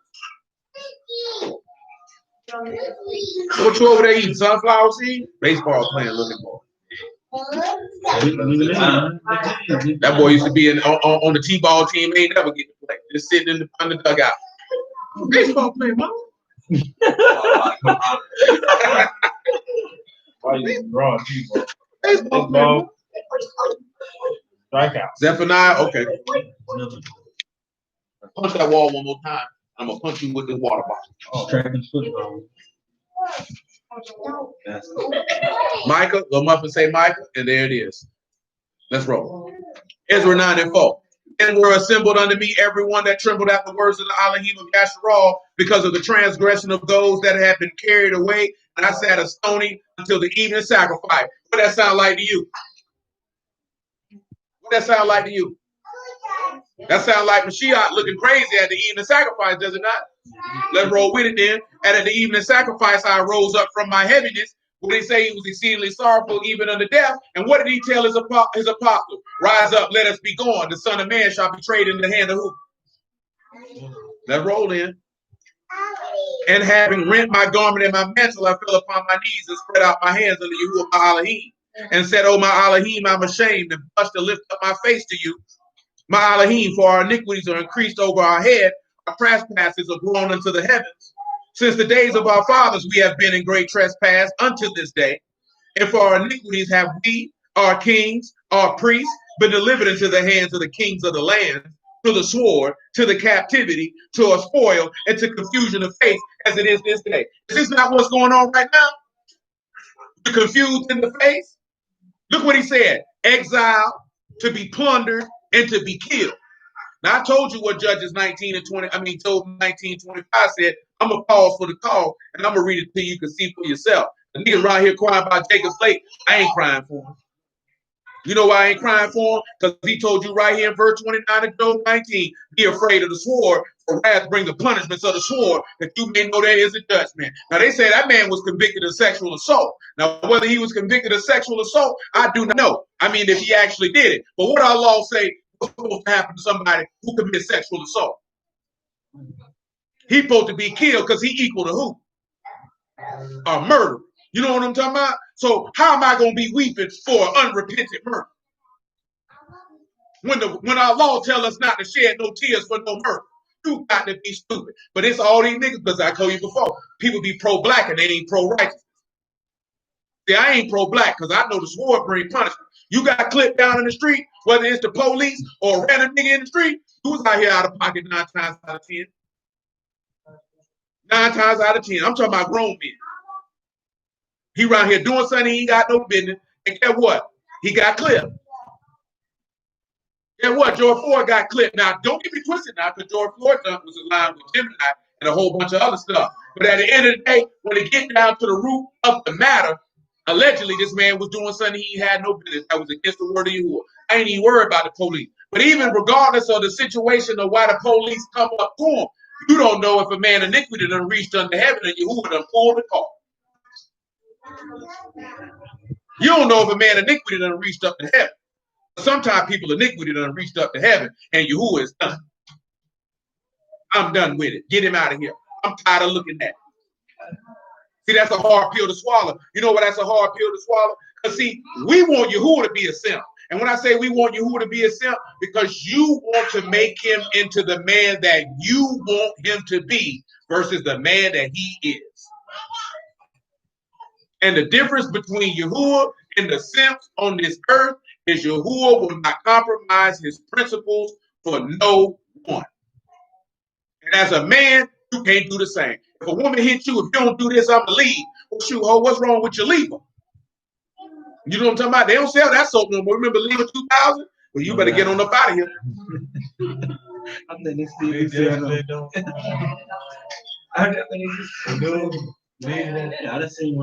That's what you better do. You better leave her 2,000. 3,000, 4,000, 5,000, you better leave her. Don't let nobody ever, I'm talking about male or female. Don't nobody hit you with, no, if you don't do this, I'm gonna leave. Because see, a man gonna hit you with this my program. If you're not with my program, you can slide. Not hitting you with, if you don't do this, you can leave. Because he already gonna let you know what he expects. See, if a man hits you with, if you don't do this, I'm gonna leave, that's called being passive aggressive. Because he already gonna let you know from the jump street. If you don't do this, this, this, and this, I'm gonna holler at you. You know what I'm talking about? See, the average woman, y'all ain't used to hearing that because you know them boys like them yams. You like, boy, I ain't gonna go without them yams. Like that simple. Look at you. You don't need no cinnamon bun. You need kale. And grilled chicken and salmon, lightly seasoned. You want something sweet, get you some fruit. Nigga looking mad, looking sad. Get you a vegan cinnamon roll. You don't know nothing about that, dude. Where you know about it from? You don't know. No, we were talking about this other day because I ain't know Sweet Theory is still open. They still is. I was gonna get you, but I'm gonna let you slide. Sweet Theory. They don't sell nothing but vegan pastries. It's in Riverside, on King Street.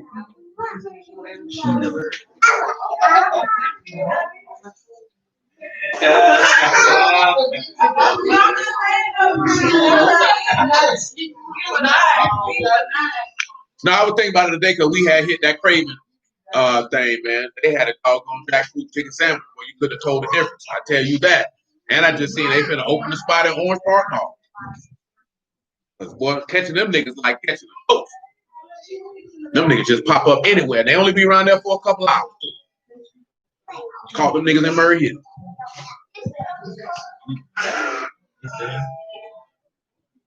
Where we at? Ezra 9 and 8. I was in the verse I was talking about. Listen to this here, right? Listen to what he tell you. And now for a little space have been showed from Yahuwah Elohim to leave us a remnant to escape and to give us a nail in this Kadash place. Elohim may lighten our eyes and give us a little reviving in our bondage. Look what he said he was going to leave you a nail where? In a set apart place. So you could be revived a little bit. Let's see what it is to be revived. Right here. Let's see what word they got for reviving in your bondage. You got reviving, it's Micaiah. It's preservation of life. You can go ahead and put this together. Mean, cot, yard, and hay. It's sustenance, reviving, the preservation of life. So when they tell you that he revived you in your bondage, he gave you preservation of life in your captivity. That word for bondage here is a deuce, and that servitude of bondage. What did Mashiach say? He that commits sin is what? A servant to sin. So this is a confirming of what's in John chapter 8, because he said he would give you a reviving or a preservation of life in the midst of your servitude. What did Paul write to you? While we were yet without strength, Mashiach did what? Died for the ungodly, or gave you a preservation of life in the midst of your servitude, because you were in bondage to sin, and now he done made you alive. Remember that word now. Micaiah, mean, cot, yard, and hay. Mean, cot, yard, and hay. And what are you doing? Where your head wrap at? Why it ain't on your head?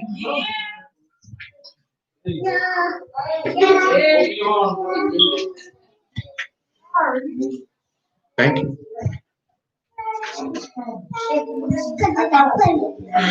Well, it's not a toy, Joy. It's not playtime. I'm not playing. It'll get a little soft. That means I'm gonna take my belt. It's not on half a belt, not even half. And I do. Because your Yama thought it was just for me to put it on your butt. Well, now you can get it twice.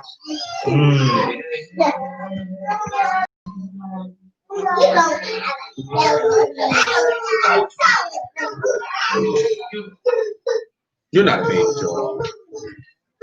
What are you talking about, baby, Joy? I know you're not. He reaching out to you like, save me. What y'all got for that, though? Mean, cot, yard, and hay. When you look at that cot, you might want to say surrounded, being protected in this regard, and not separated. Because you're being revived, your life being preserved. So now you're being protected. What are you being protected from?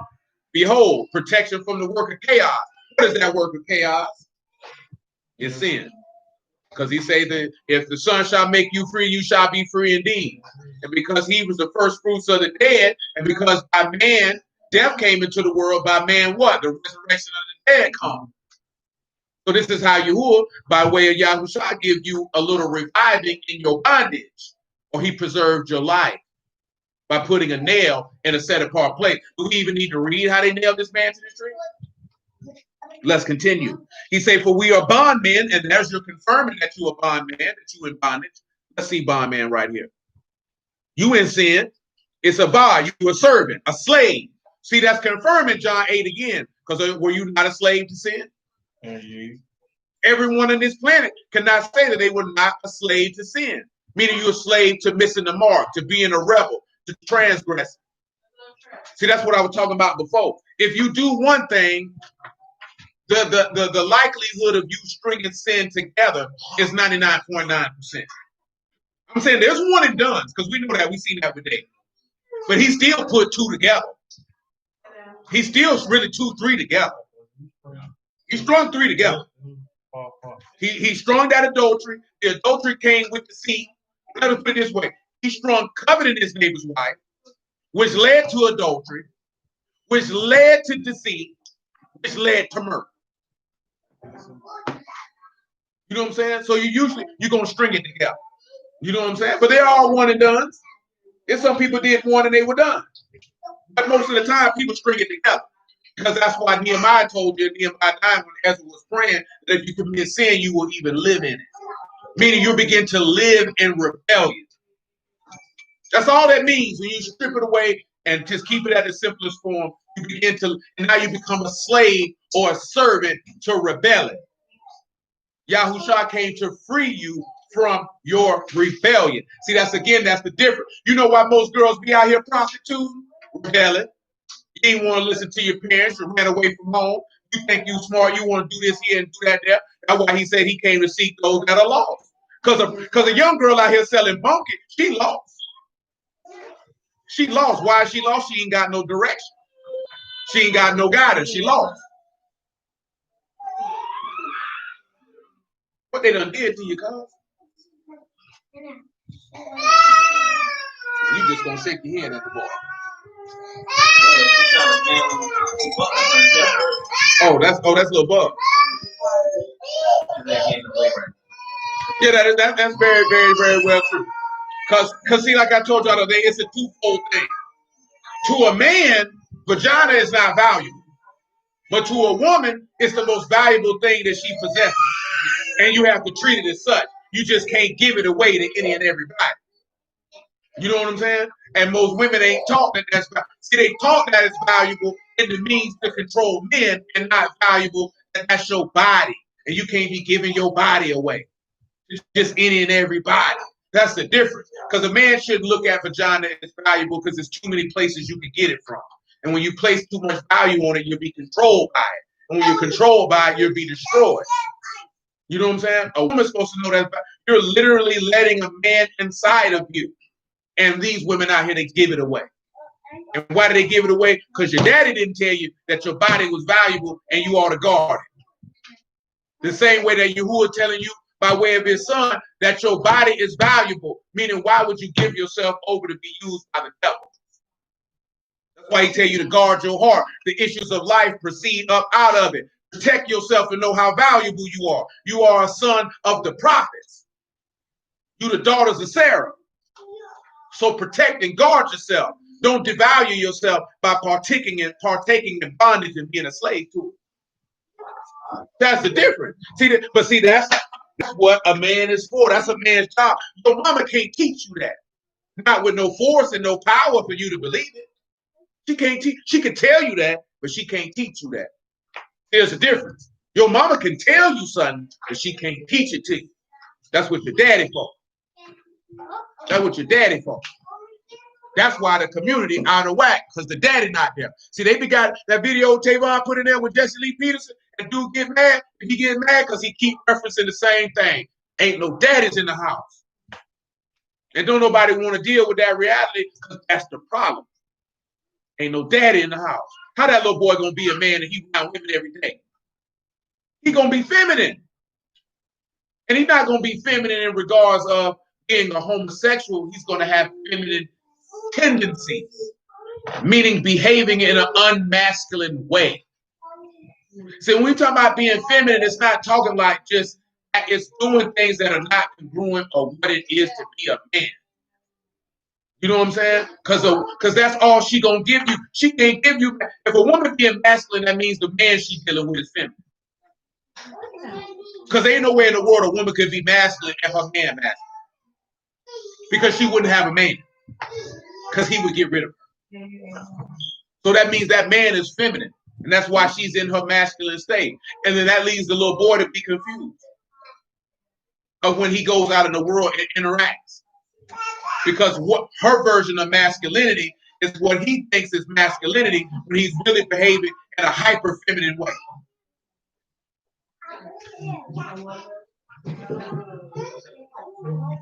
Ezra 9:9. For we were bondmen, yet our Elohim have not forsaken us in our bondage, but have extended mercy unto us in the sight of the kings of Persia, to give us a reviving, and to set up the house of our Elohim, and to repair the desolations thereof, and to give us a wall in Yehuda and in Jerusalem. Now let's look at that, right?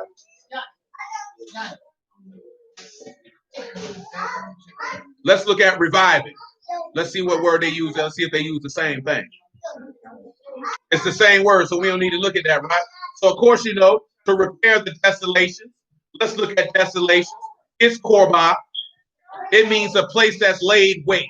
Cot, rosh, bot, and hay. You can go ahead. Cot, rosh, bot, and hay.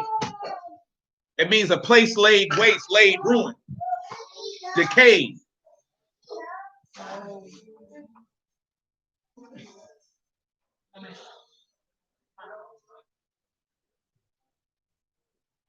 Cot, rosh, bot, and hay.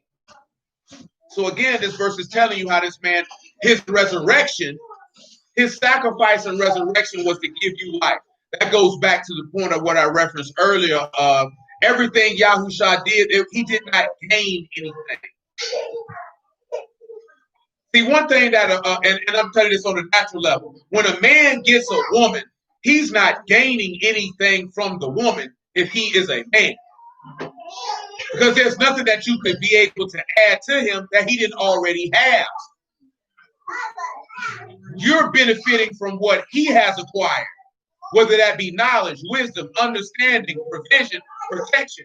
You're gaining from him. He's not gaining from you. This is why he said, I have chosen you, you have not chosen me. You're not gaining anything. Well, I mean, I should say Yahusha is not gaining anything because you choose to serve him. You're gaining. The reason why we don't look at it in that way because we've been taught for men and women to be in competition with one another. And in reality, a woman could never compete with a man. And the reason why she can't compete with a man is that the things that a man desires and requires are not the same as what a woman thinks a man desires and requires. They're not the same. The things that women hold in great value to what they think makes a good woman, men don't care about. And that's where the conflict comes in at. The same difference of why where it come in, like I told y'all before, the conflict come in with the word. The things that you think Elohim care about, he don't care about. People think Elohim care about you walk around here with ZZs on. When he care about, do you trust and hope in him? Those are fringes. He don't care. He no pork on my fork, but you unmerciful and you lack compassion. He don't care about you not eating pork because you weren't supposed to eat it anyway. But you don't eat pork, but you're a hypocrite. You don't eat shrimp, but you tell lies. You know what I'm saying? You keep the Sabbath, but you have no discipline and self-control. You know what I'm talking about? You keep tabernacles, but you covet. You observe Passover, but you dishonor your parents. See, that was Yahusha's point when you say, oh, as long as you bring a gift to the altar, it's okay if you dishonor your mother and your father and you make the commandments of Elohim of none effect. Because the things you think that he care about, that he hold in high regard, are minuscule to him. What did this man say the weightier matters of the law were? Judgment, mercy, and faith. He said that's what your altar had done. And not to left that undone. Because that's the things that he care about. Because let me ask you this question. If you're doing judgment, mercy, and faith, when you keep all that other stuff I just mentioned, you'll keep all of that. But see, that's my example why I'm saying that is the things that we think he care about, he don't care about. The things that he care about, we avoid. And you know why you avoid them? Because it take work. Work that people don't want to do. See, I told you this, I tell you this right this here, right? Because men, they talk about it from time to time as well. You know, son, as a man, you're supposed to make a woman earn everything she gets.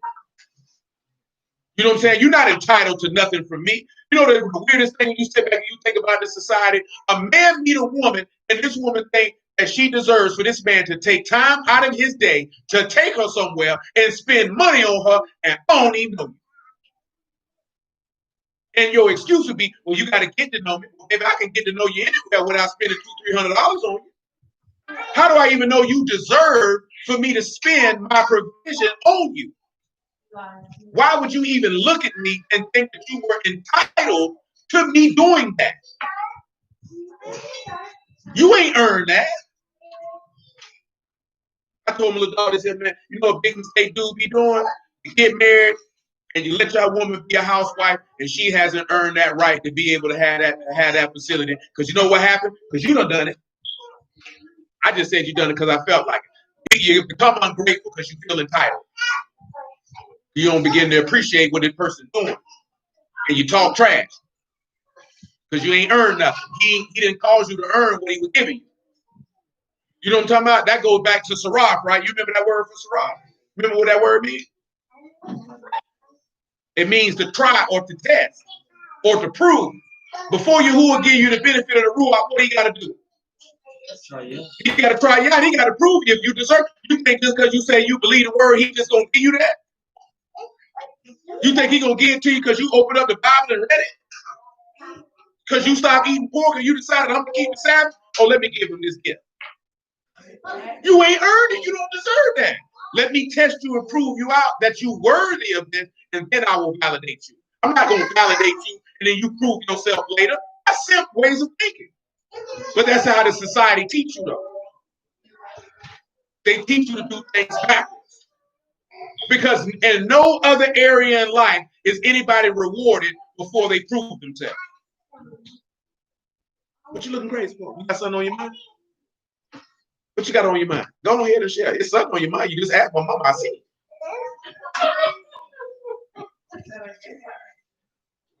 You guess? If you got to guess, then you did. I know you did. You ain't think about it when you signed up for it. But we know why you didn't want to be a housewife, because you're rebellious. You want to go out here and say, I get my own money, nigga. You can't tell me nothing. It's factual. It's more than true. It's okay. That's how your mama talk to you. You ain't know no better. You like to say, I can do my own thing. I'm my own woman. Whole time, you need to tell me what to do. See how backwards that is? Talk trash, but want to be told what to do. You know what I'm saying? And when you're a young man, you don't know what to do with it. You can let this nigga drive me crazy. Man, I'm gonna go get me a fist jack.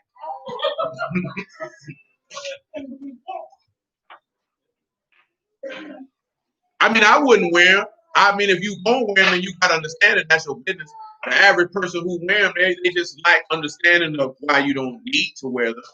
But I tell anybody each their own. You know what I'm saying? But for the most part, the average person, it just shows that you lack understanding. You know what I'm saying? But if somebody want to wear them, I ain't gonna spend no time pointing no fingers out. You know what I'm saying? That's your business. Ain't no big deal to me. But no problem, man. Ain't no problem. Ain't no problem. You know what I'm saying? But I'm just sitting there for you to understand, right? Because y'all know that Elohim don't give his gifts to rebels. He don't do that. Even his own son, did he not try and prove his own son out before he resurrected him from the dead? Did he not do that? Did he not prove Yahushua out before he rose? Did he just let him die and then rose him from the dead, or did he prove him out? He proved him out. Nobody's exempt from that. Nobody's exempt from that. And it's not a negative thing. See, when you hear it, you look at it as a negative. The only reason we look at it as a negative is because we're entitled. You feel like that you deserve something that you have not earned. You know what I'm saying? As a woman, you shouldn't even think that you deserve a man's money because he's interested in you. And he should take you somewhere because he's interested in you. Who do you think you are? You know what I'm saying? Like, straight up, like, what is wrong with you? Because the reason why I say it, because at the end of the day, what are you giving to me? Because you want my money, my leadership, my guidance, my wisdom, my understanding, my protection. You want all of that, and all you're going to give me is a meal and some vagina. That's not going to cut it. That's not gonna cut it. That's not an equal trade.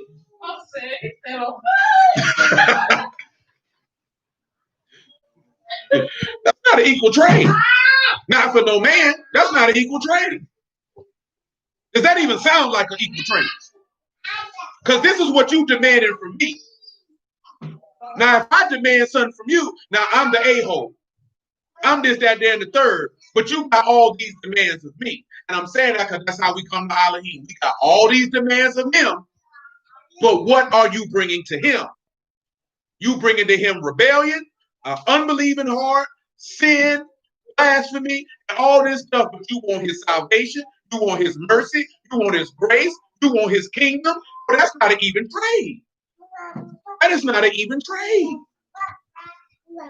That is not an even trade. And that I'm saying all this here for you to know that of course you know Yahusha is the prize, and that lets you know that the man is the prize. The woman is the gift, she's not the prize. If a woman open her mouth and say, I'm the prize, I know I need to turn around and get in my car and drive away because this woman crazy. What am I winning? Because I know if I get the Lord, I know what I'm winning. You know what I'm talking about? Because he's providing something for me. I need him, he don't need me. See, we're not used to that because y'all used to simps. A nigga who feel, boy, don't you ever, I heard a dude say this other day, don't you ever say out your mouth you need a woman. Boy, that's a quick, fast, and a hurry way for her not to respect you. Don't you never open your mouth and say you need no woman. And they'll tell you that too. You hear niggas say, baby, I need you. You go, oh, got it. Bust on alert. Y'all don't respect that, and you know you don't. See, you young, so you're like, that's not a bad thing. But you know deep down in your soul, that ain't right. You know you need him. You know you don't want him to need you. What you need me for? I can't take you nowhere. I can't teach you nothing. You're supposed to be teaching me, but you need me. I gotta take it back to his mom.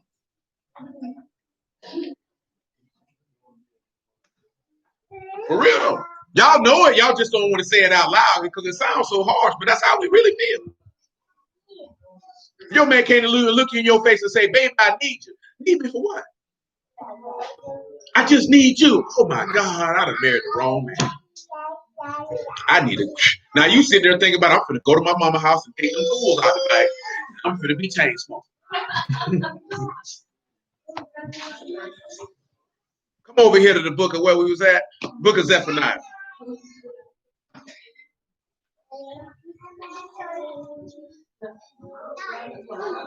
I've been telling you what the Lord, I've been telling you the truth. Y'all know what the truth. Indeed he is.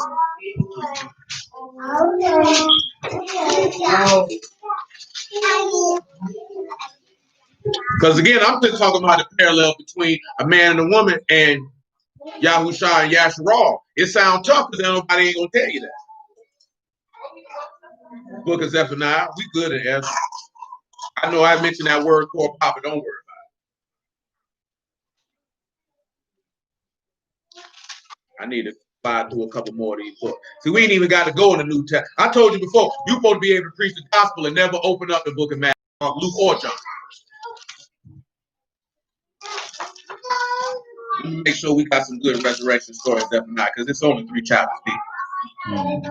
It's only 3 chapters. They were preaching the gospel before you. Raw with it. Raw with it. Raw with it. It's a beautiful thing to see. Come over here, Zephaniah, man. Pick it up in 3 and 11. That's all we got for Zephaniah for resurrection. This is in chapter 3. We ain't got nothing. But chapter 2 is a little destruction. A little destruction. Shoot, chapter 1 a little destruction too. Shoot, the whole book of Zephaniah pretty much a little all destruction. After that, we go to my judgment. That judgment. Judging. Beautiful thing. 3 and 11. He said that, this is Zephaniah 3 and 11. And that day shall you not be ashamed for all your doings where you have transgressed against me. I will take out of the midst of you them that rejoice in your pride, and you shall be no more haughty because of my Kadash mountain. I will also leave in the midst of you an afflicted and poor people, and they shall trust in Yahuwah. The remnant of Yasharal shall not do iniquity nor speak lies, neither shall a deceitful tongue be found in their mouth. They shall feed and lie down, and none shall make them afraid. Sing, O daughter of Zion, shout, O Yasharal, be glad and rejoice with all your heart, O daughter of Jerusalem. For Yahuwah have taken away your judgment. He cast out your enemy, the Malach of Yasharal, even Yahuwah is in the midst of you, and you shall not see evil anymore. Now look at this here, right? What did he say that the remnant of Yasharal would not do?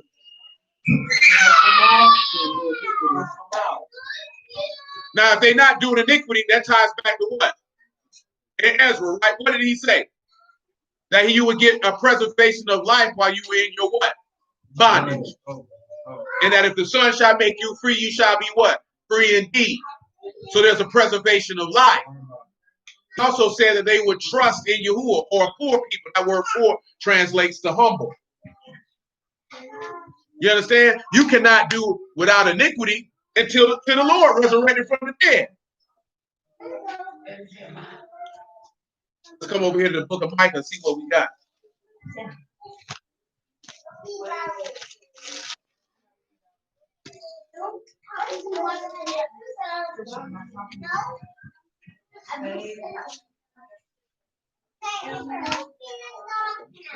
Probably Micah chapter 7. So we were just looking at this the other night. Micah 7:7, that'll do it.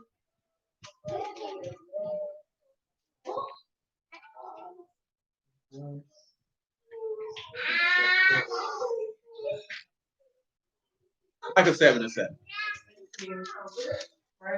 Therefore I will look unto Yahuwah, I will wait for the Elohim of my salvation, my Elohim will hear me. Rejoice not against me, O my enemy. When I fall, I shall arise. When I sit in darkness, Yahuwah shall be a light unto me. I will bear the indignation of Yahuwah because I have sinned against him, until he plead my cause and execute judgment for me. He will bring me forth to the light.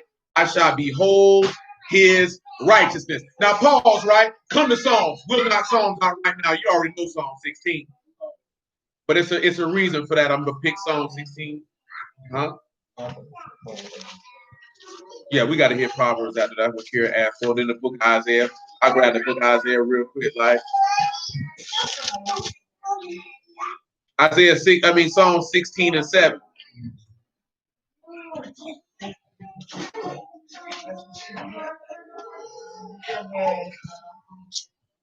He said, I will bless you who have given me counsel. My reins also instruct me in the night season. I set you who are always before me, because he is my right hand, I shall not be moved.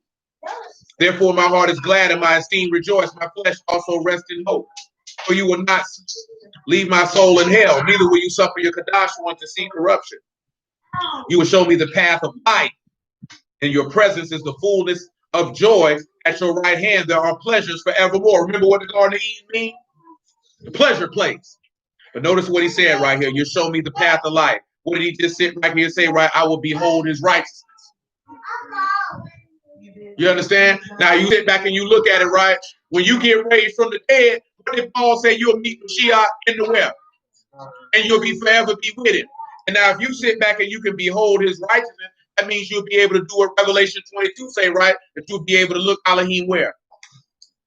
In the face. The only way that you can look him in the face is because of resurrection of the dead. Because Yahushua resurrected from the dead and went back to Shamahim to sit at the right hand of his Father, mean to look him face to face. And we just read the other night that if you overcome, you'll be sitting down in his throne. So that means you will be looking the Father face to face. Because remember this here. Again, this goes back to the benefit of the man to the woman. Everything the Father gave to the Son is giving to his bride. Everything the Father promised to the Son, Yahushua, is given to every man in Yasharal. He promised them the same exact thing. He said, you'll rule over the heathen with a rod of iron. He said that you'll sit in the throne with him. He said, you'll have a right to the tree of life. He said, you'll get a name that ain't nobody else got. That you'll enter into the gates of his city. That you would be there. All of that. That you'd be a pillar in his house. Everything the Father promised to him, he promised to you. You know what I'm saying? That ain't no different than a man who father had an actual natural inheritance, and he left that inheritance, and now that inheritance that his father left him is to the benefit of his wife and his family, and he takes on. It's the same thing. It's the same thing. There is no difference. There is no difference. And that's how it's supposed to be. But of course, our people not taught that. You know what I'm saying? Like we were talking about it, we were talking about it last week. We taught to celebrate in the hard road and to vilify those who had an easier road as if it makes us stronger because you had a more difficult path. And it don't make you stronger because you had a more difficult path. It just means that people in our bloodline were either uninformed or irresponsible. That's what that signals. That's not a badge of honor. Like we talked about that before. Your kids get grown, you push them out and say, get it like I got it. That means you don't love your kids. Because why would you send them out there in the world to fight and struggle to earn their medal? You're supposed to make their life easy. Because at the end of the day, that's what Yahuwah said to do. Because guess what? You came into Yasharal with houses, with vineyards, and wells that you did not earn. And what did he call it? What? An inheritance. I'm giving you this. There was nothing that you did to get this inheritance. That's right. You'll be joined, and just like Saran did put on there, if you be partakers in his sufferings, then you would join heir.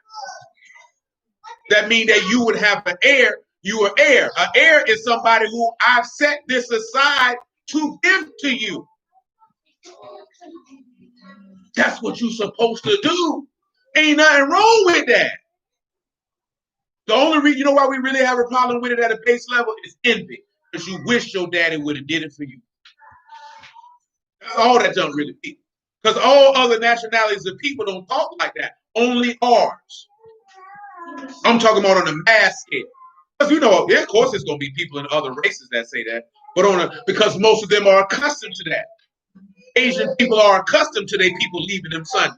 White people are accustomed to them people leaving them Sunday. African people are accustomed to their people leaving them Sunday. We the only people that are accustomed to your people leaving you a funeral bill. You know what I'm saying? Now you got to scramble about how you gonna bury them.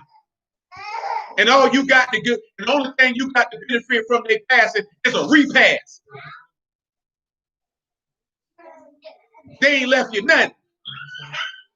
Why you think black people be fighting and scrounging for the little bit somebody leave behind, fighting over clothes and furniture? Because the nigga ain't left you nothing. They ain't how it's supposed to be. And you see that Elohim set that pattern. The pattern already been set. You just got to look at the word and see for what it is. You know what I'm saying? Let's come over here to the book of Proverbs.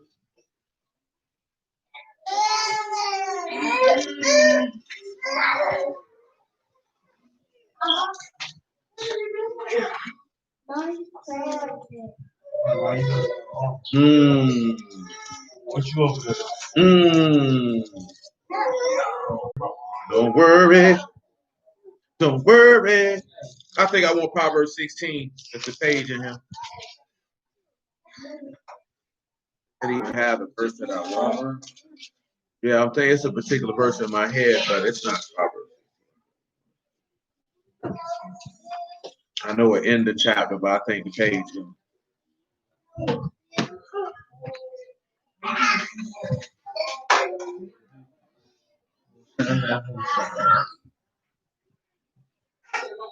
I see you better look that.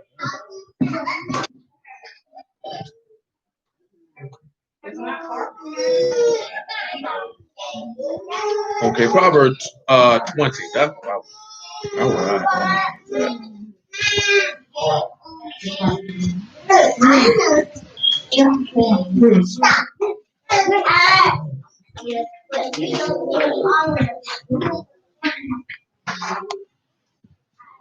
We can pick this up at Proverbs 20. We already did Proverbs 20:16. I believe.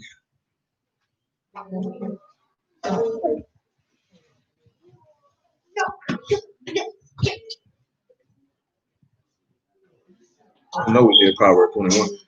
Proverbs chapter 20 and verse 24.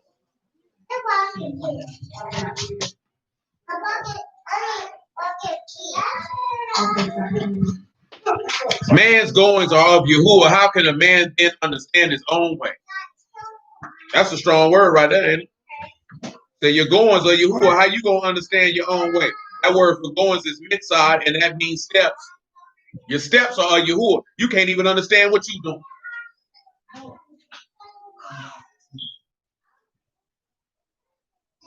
A lot of people don't want to really realize that. That again show you the proof of you just doing and going wherever you want you to go. He said, it is a snare to the man who devours that which is kadosh, and after vows to make inquiry. Now, we've dealt with this before. It's been a long time. Now, when you look at vows and make inquiry, right? That's bakar. That's to consider or to reflect. He said it is a trap for a man to devour that which is kadosh, and after he has made this vow, that now he wants to think about it.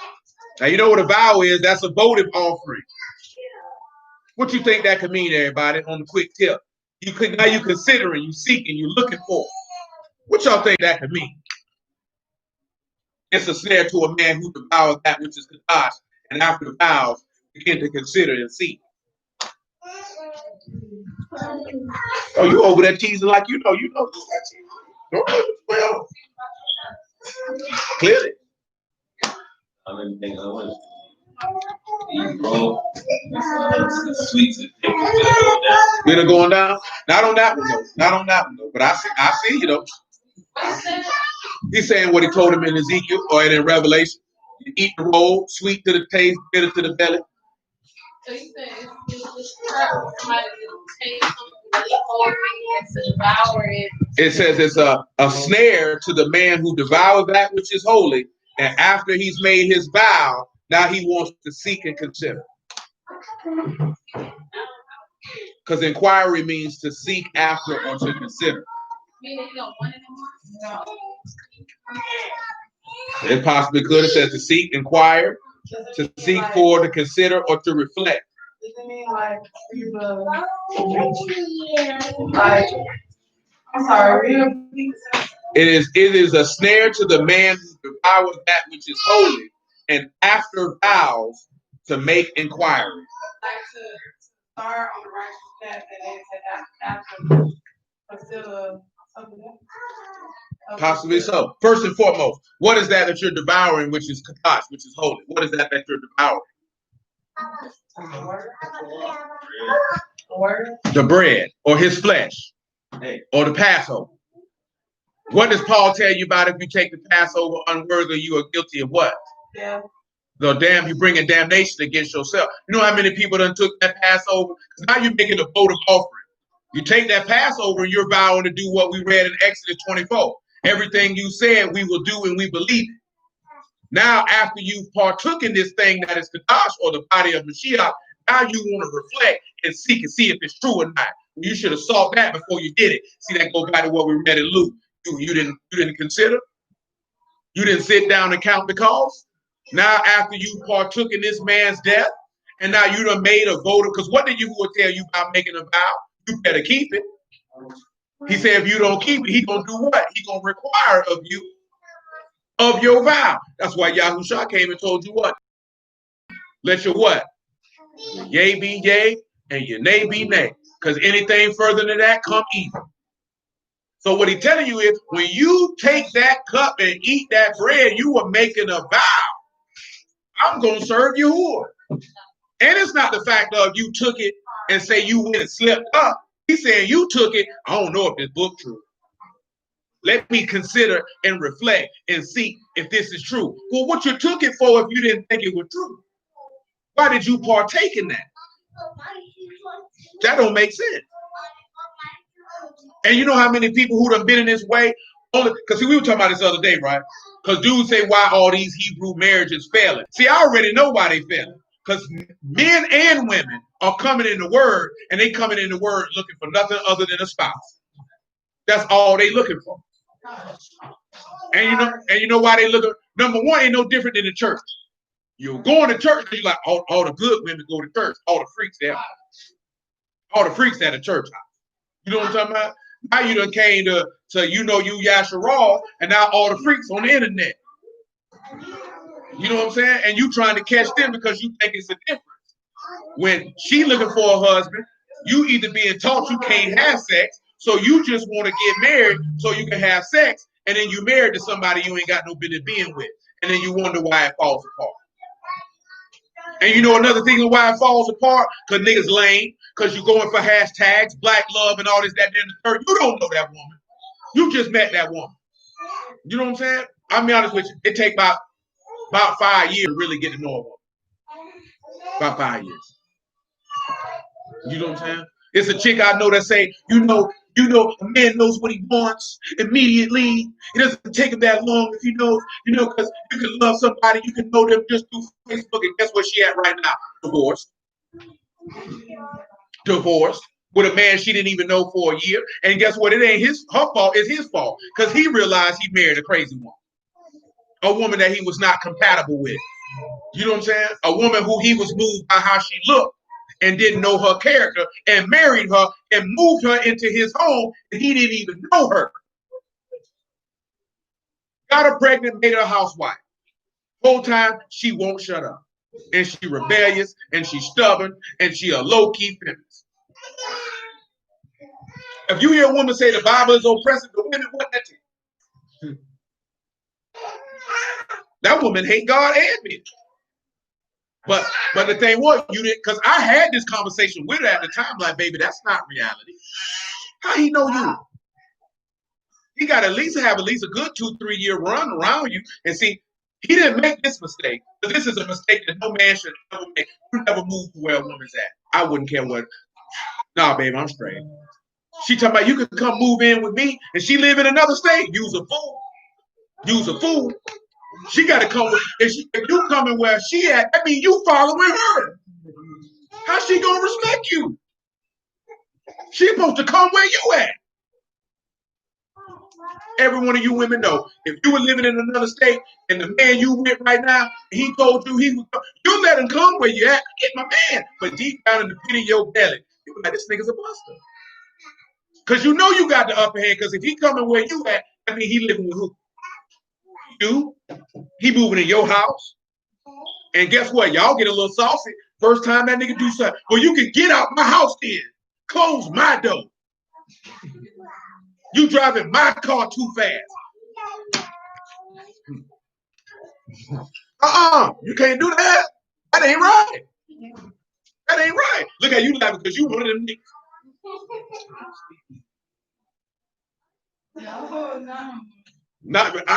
Not no more, but I just said you were one of them niggas.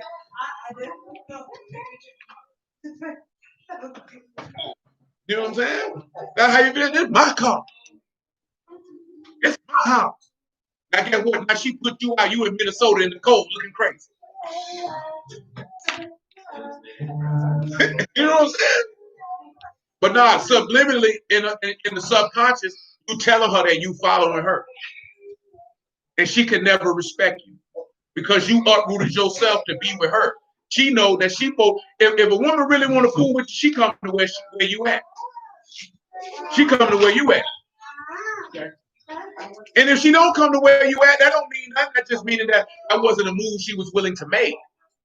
That doesn't make you less than anything.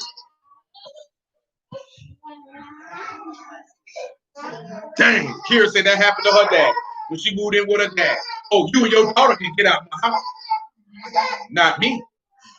Not me. I learned that as a teenager. Never do it. Never live with a woman, or she got to come stay with you. If you're going to move to where a woman at, that means you got to have your own place.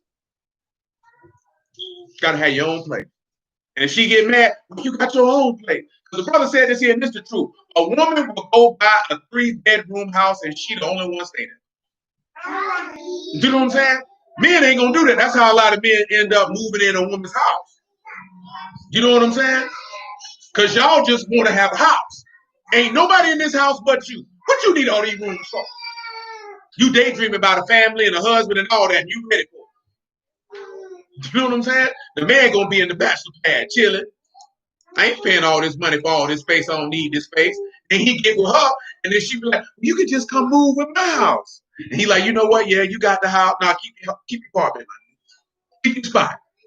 Keep your spot. Because when she go to wild, this is my house. That's fine. I'm going back to mine. What you mean going back to yours? Oh, I've been paying the rent at that spot the whole time, baby. Oh, you thought I gave that up? Girl, I didn't even move all my stuff over here. Guess what happened? You got to get rid of your furniture. You come just like the bum nigga with a bag full of clothes in her house. You know what I'm saying? They got you looking crazy. You can't go out like that, man. I'm telling you. Well, you done seen it happen. You say you here, boy. My nigga told me about that last week. He still had his spot. But eventually, he was all there. And then now he's back in New York.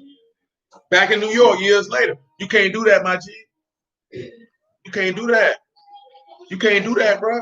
And that's no disrespect to a woman. That's not for you to be mad with them. That's just their nature. Their nature will not allow them to respect that. So I don't want you mad at them and pointing fingers at them.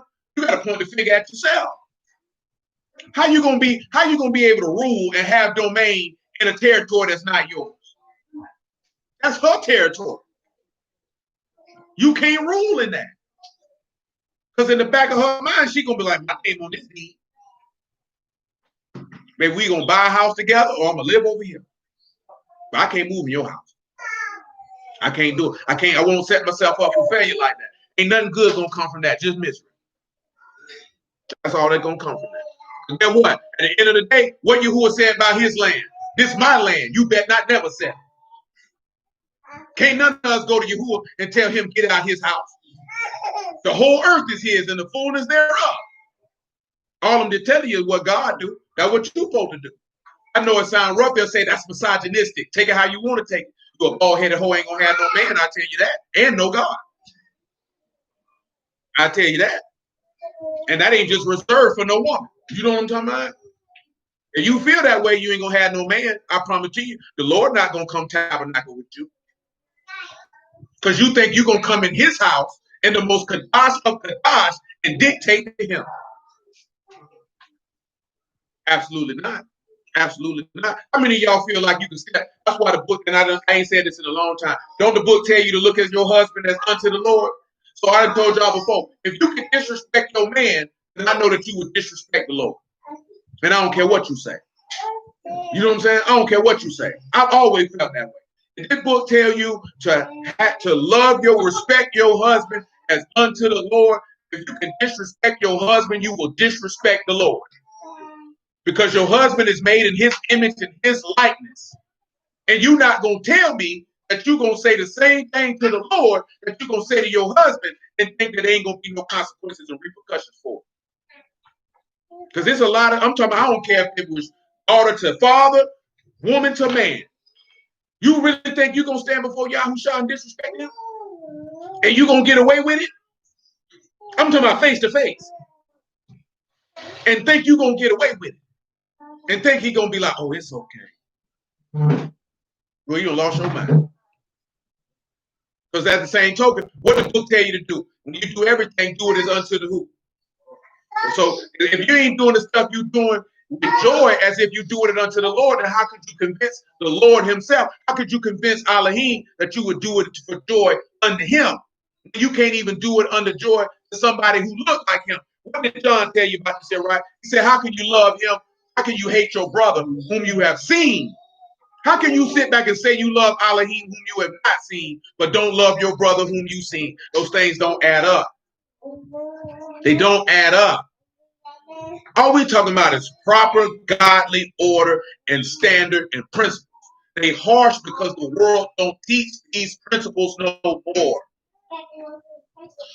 So they seem irregular. They seem harsh. They seem as something that you don't want no parts of. But what did he tell you in Jeremiah? Choose you to what path? The ancient path, and you'll find what? Rest for your soul. You know what I'm saying? All that, we got to be progressive, that stuff antiquated, this, that, there, and the third. That's for the way for you to lose your salvation. And we persuaded of much better things than that of you.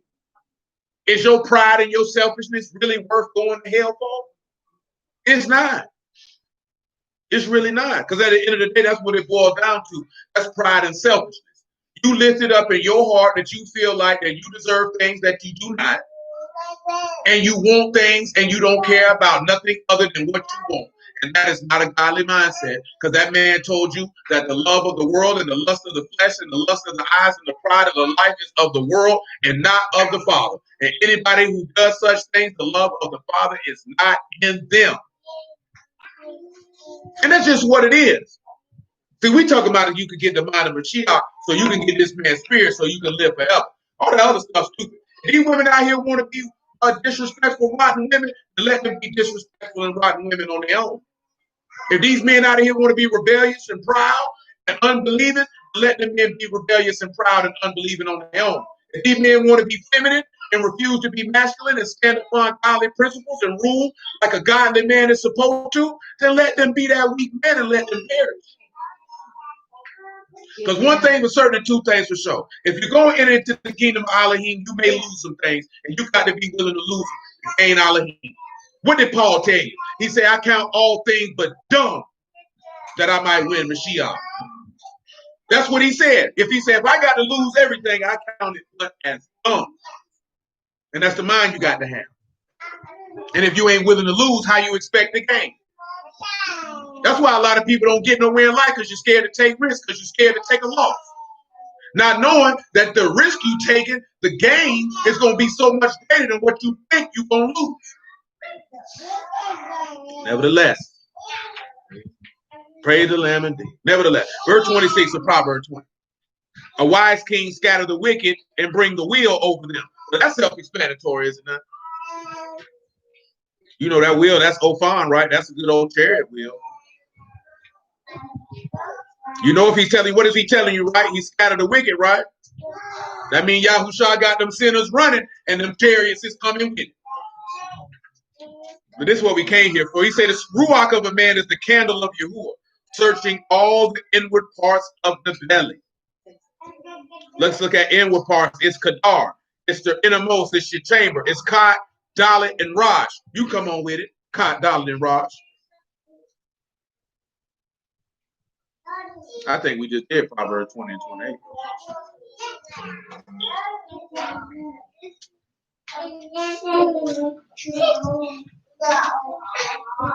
Also, it's real. I came here for verse 30, but it's all good. Also, but Kat, Dalit, and Raj.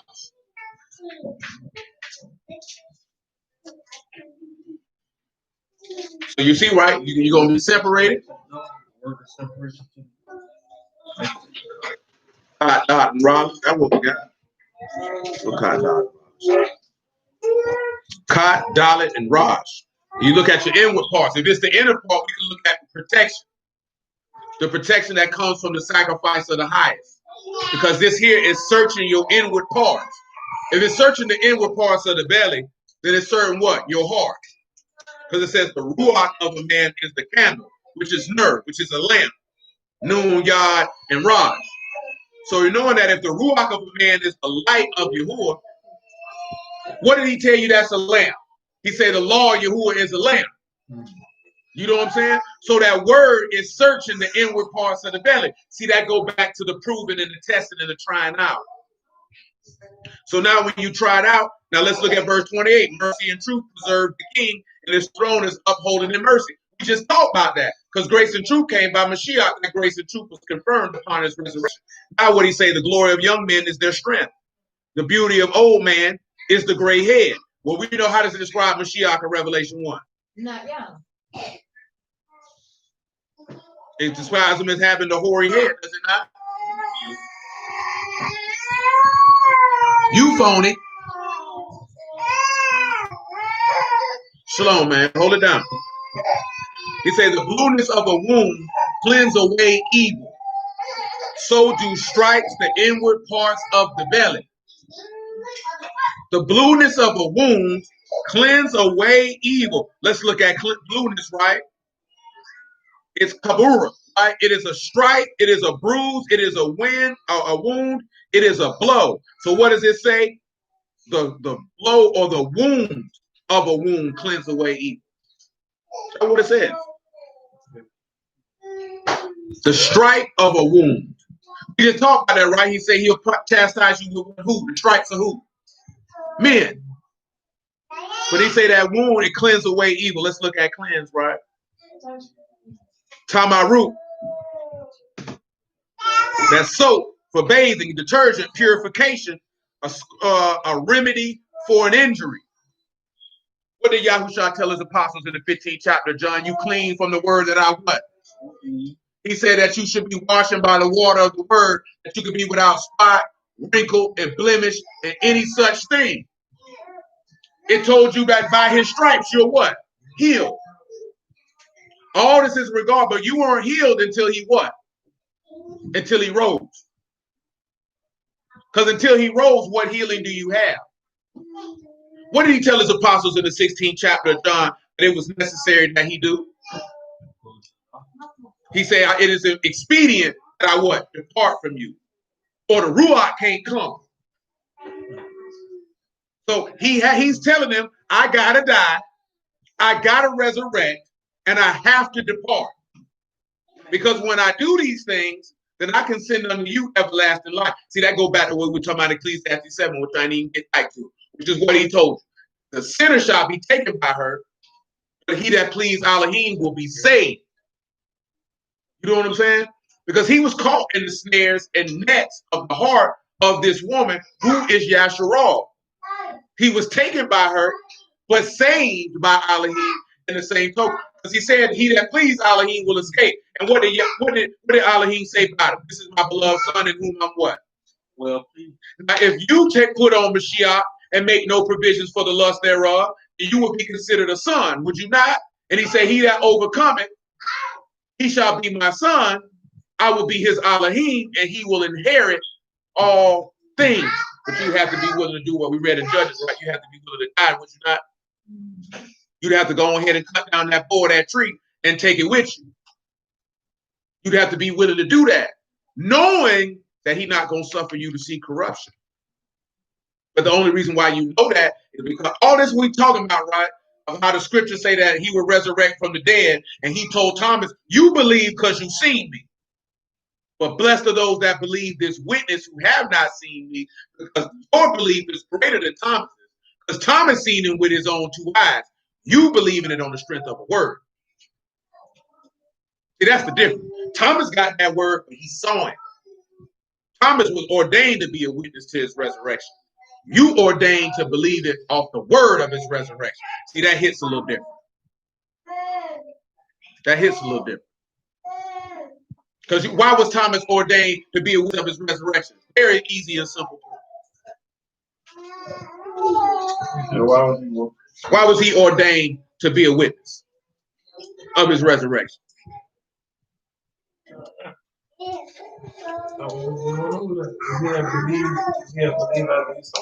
No, I'm talking about the apostle period. Like all of them. Like they were witnesses to his resurrection, correct? Yeah. Why were they witnesses to his resurrection? They were witnesses to death. Because somebody got to bear witness to it. And what does our law say you need for a matter to be true? So somebody has to, in order for somebody to go out here and preach that this man resurrected from the dead, somebody had to see it.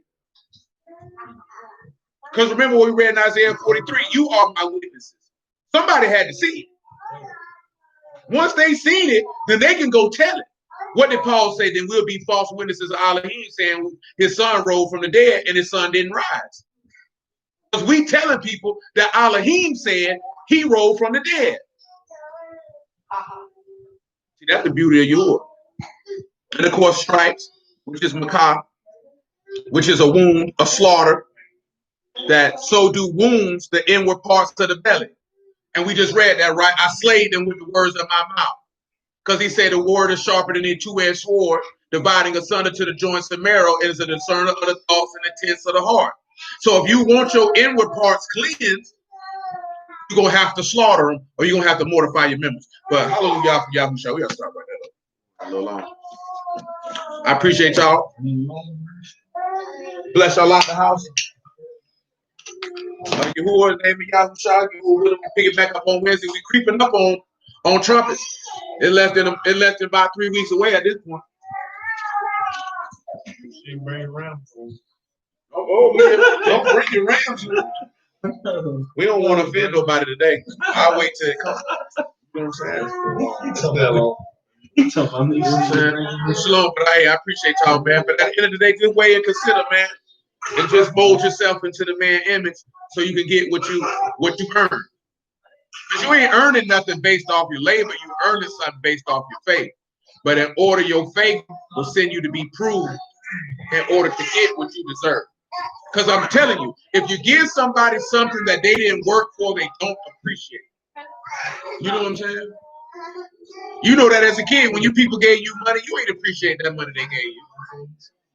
You know what I'm saying? But again, man, blessings out the house of you who are naming Yahoo Shop, man. You were willing, man. We pick it up on the next one.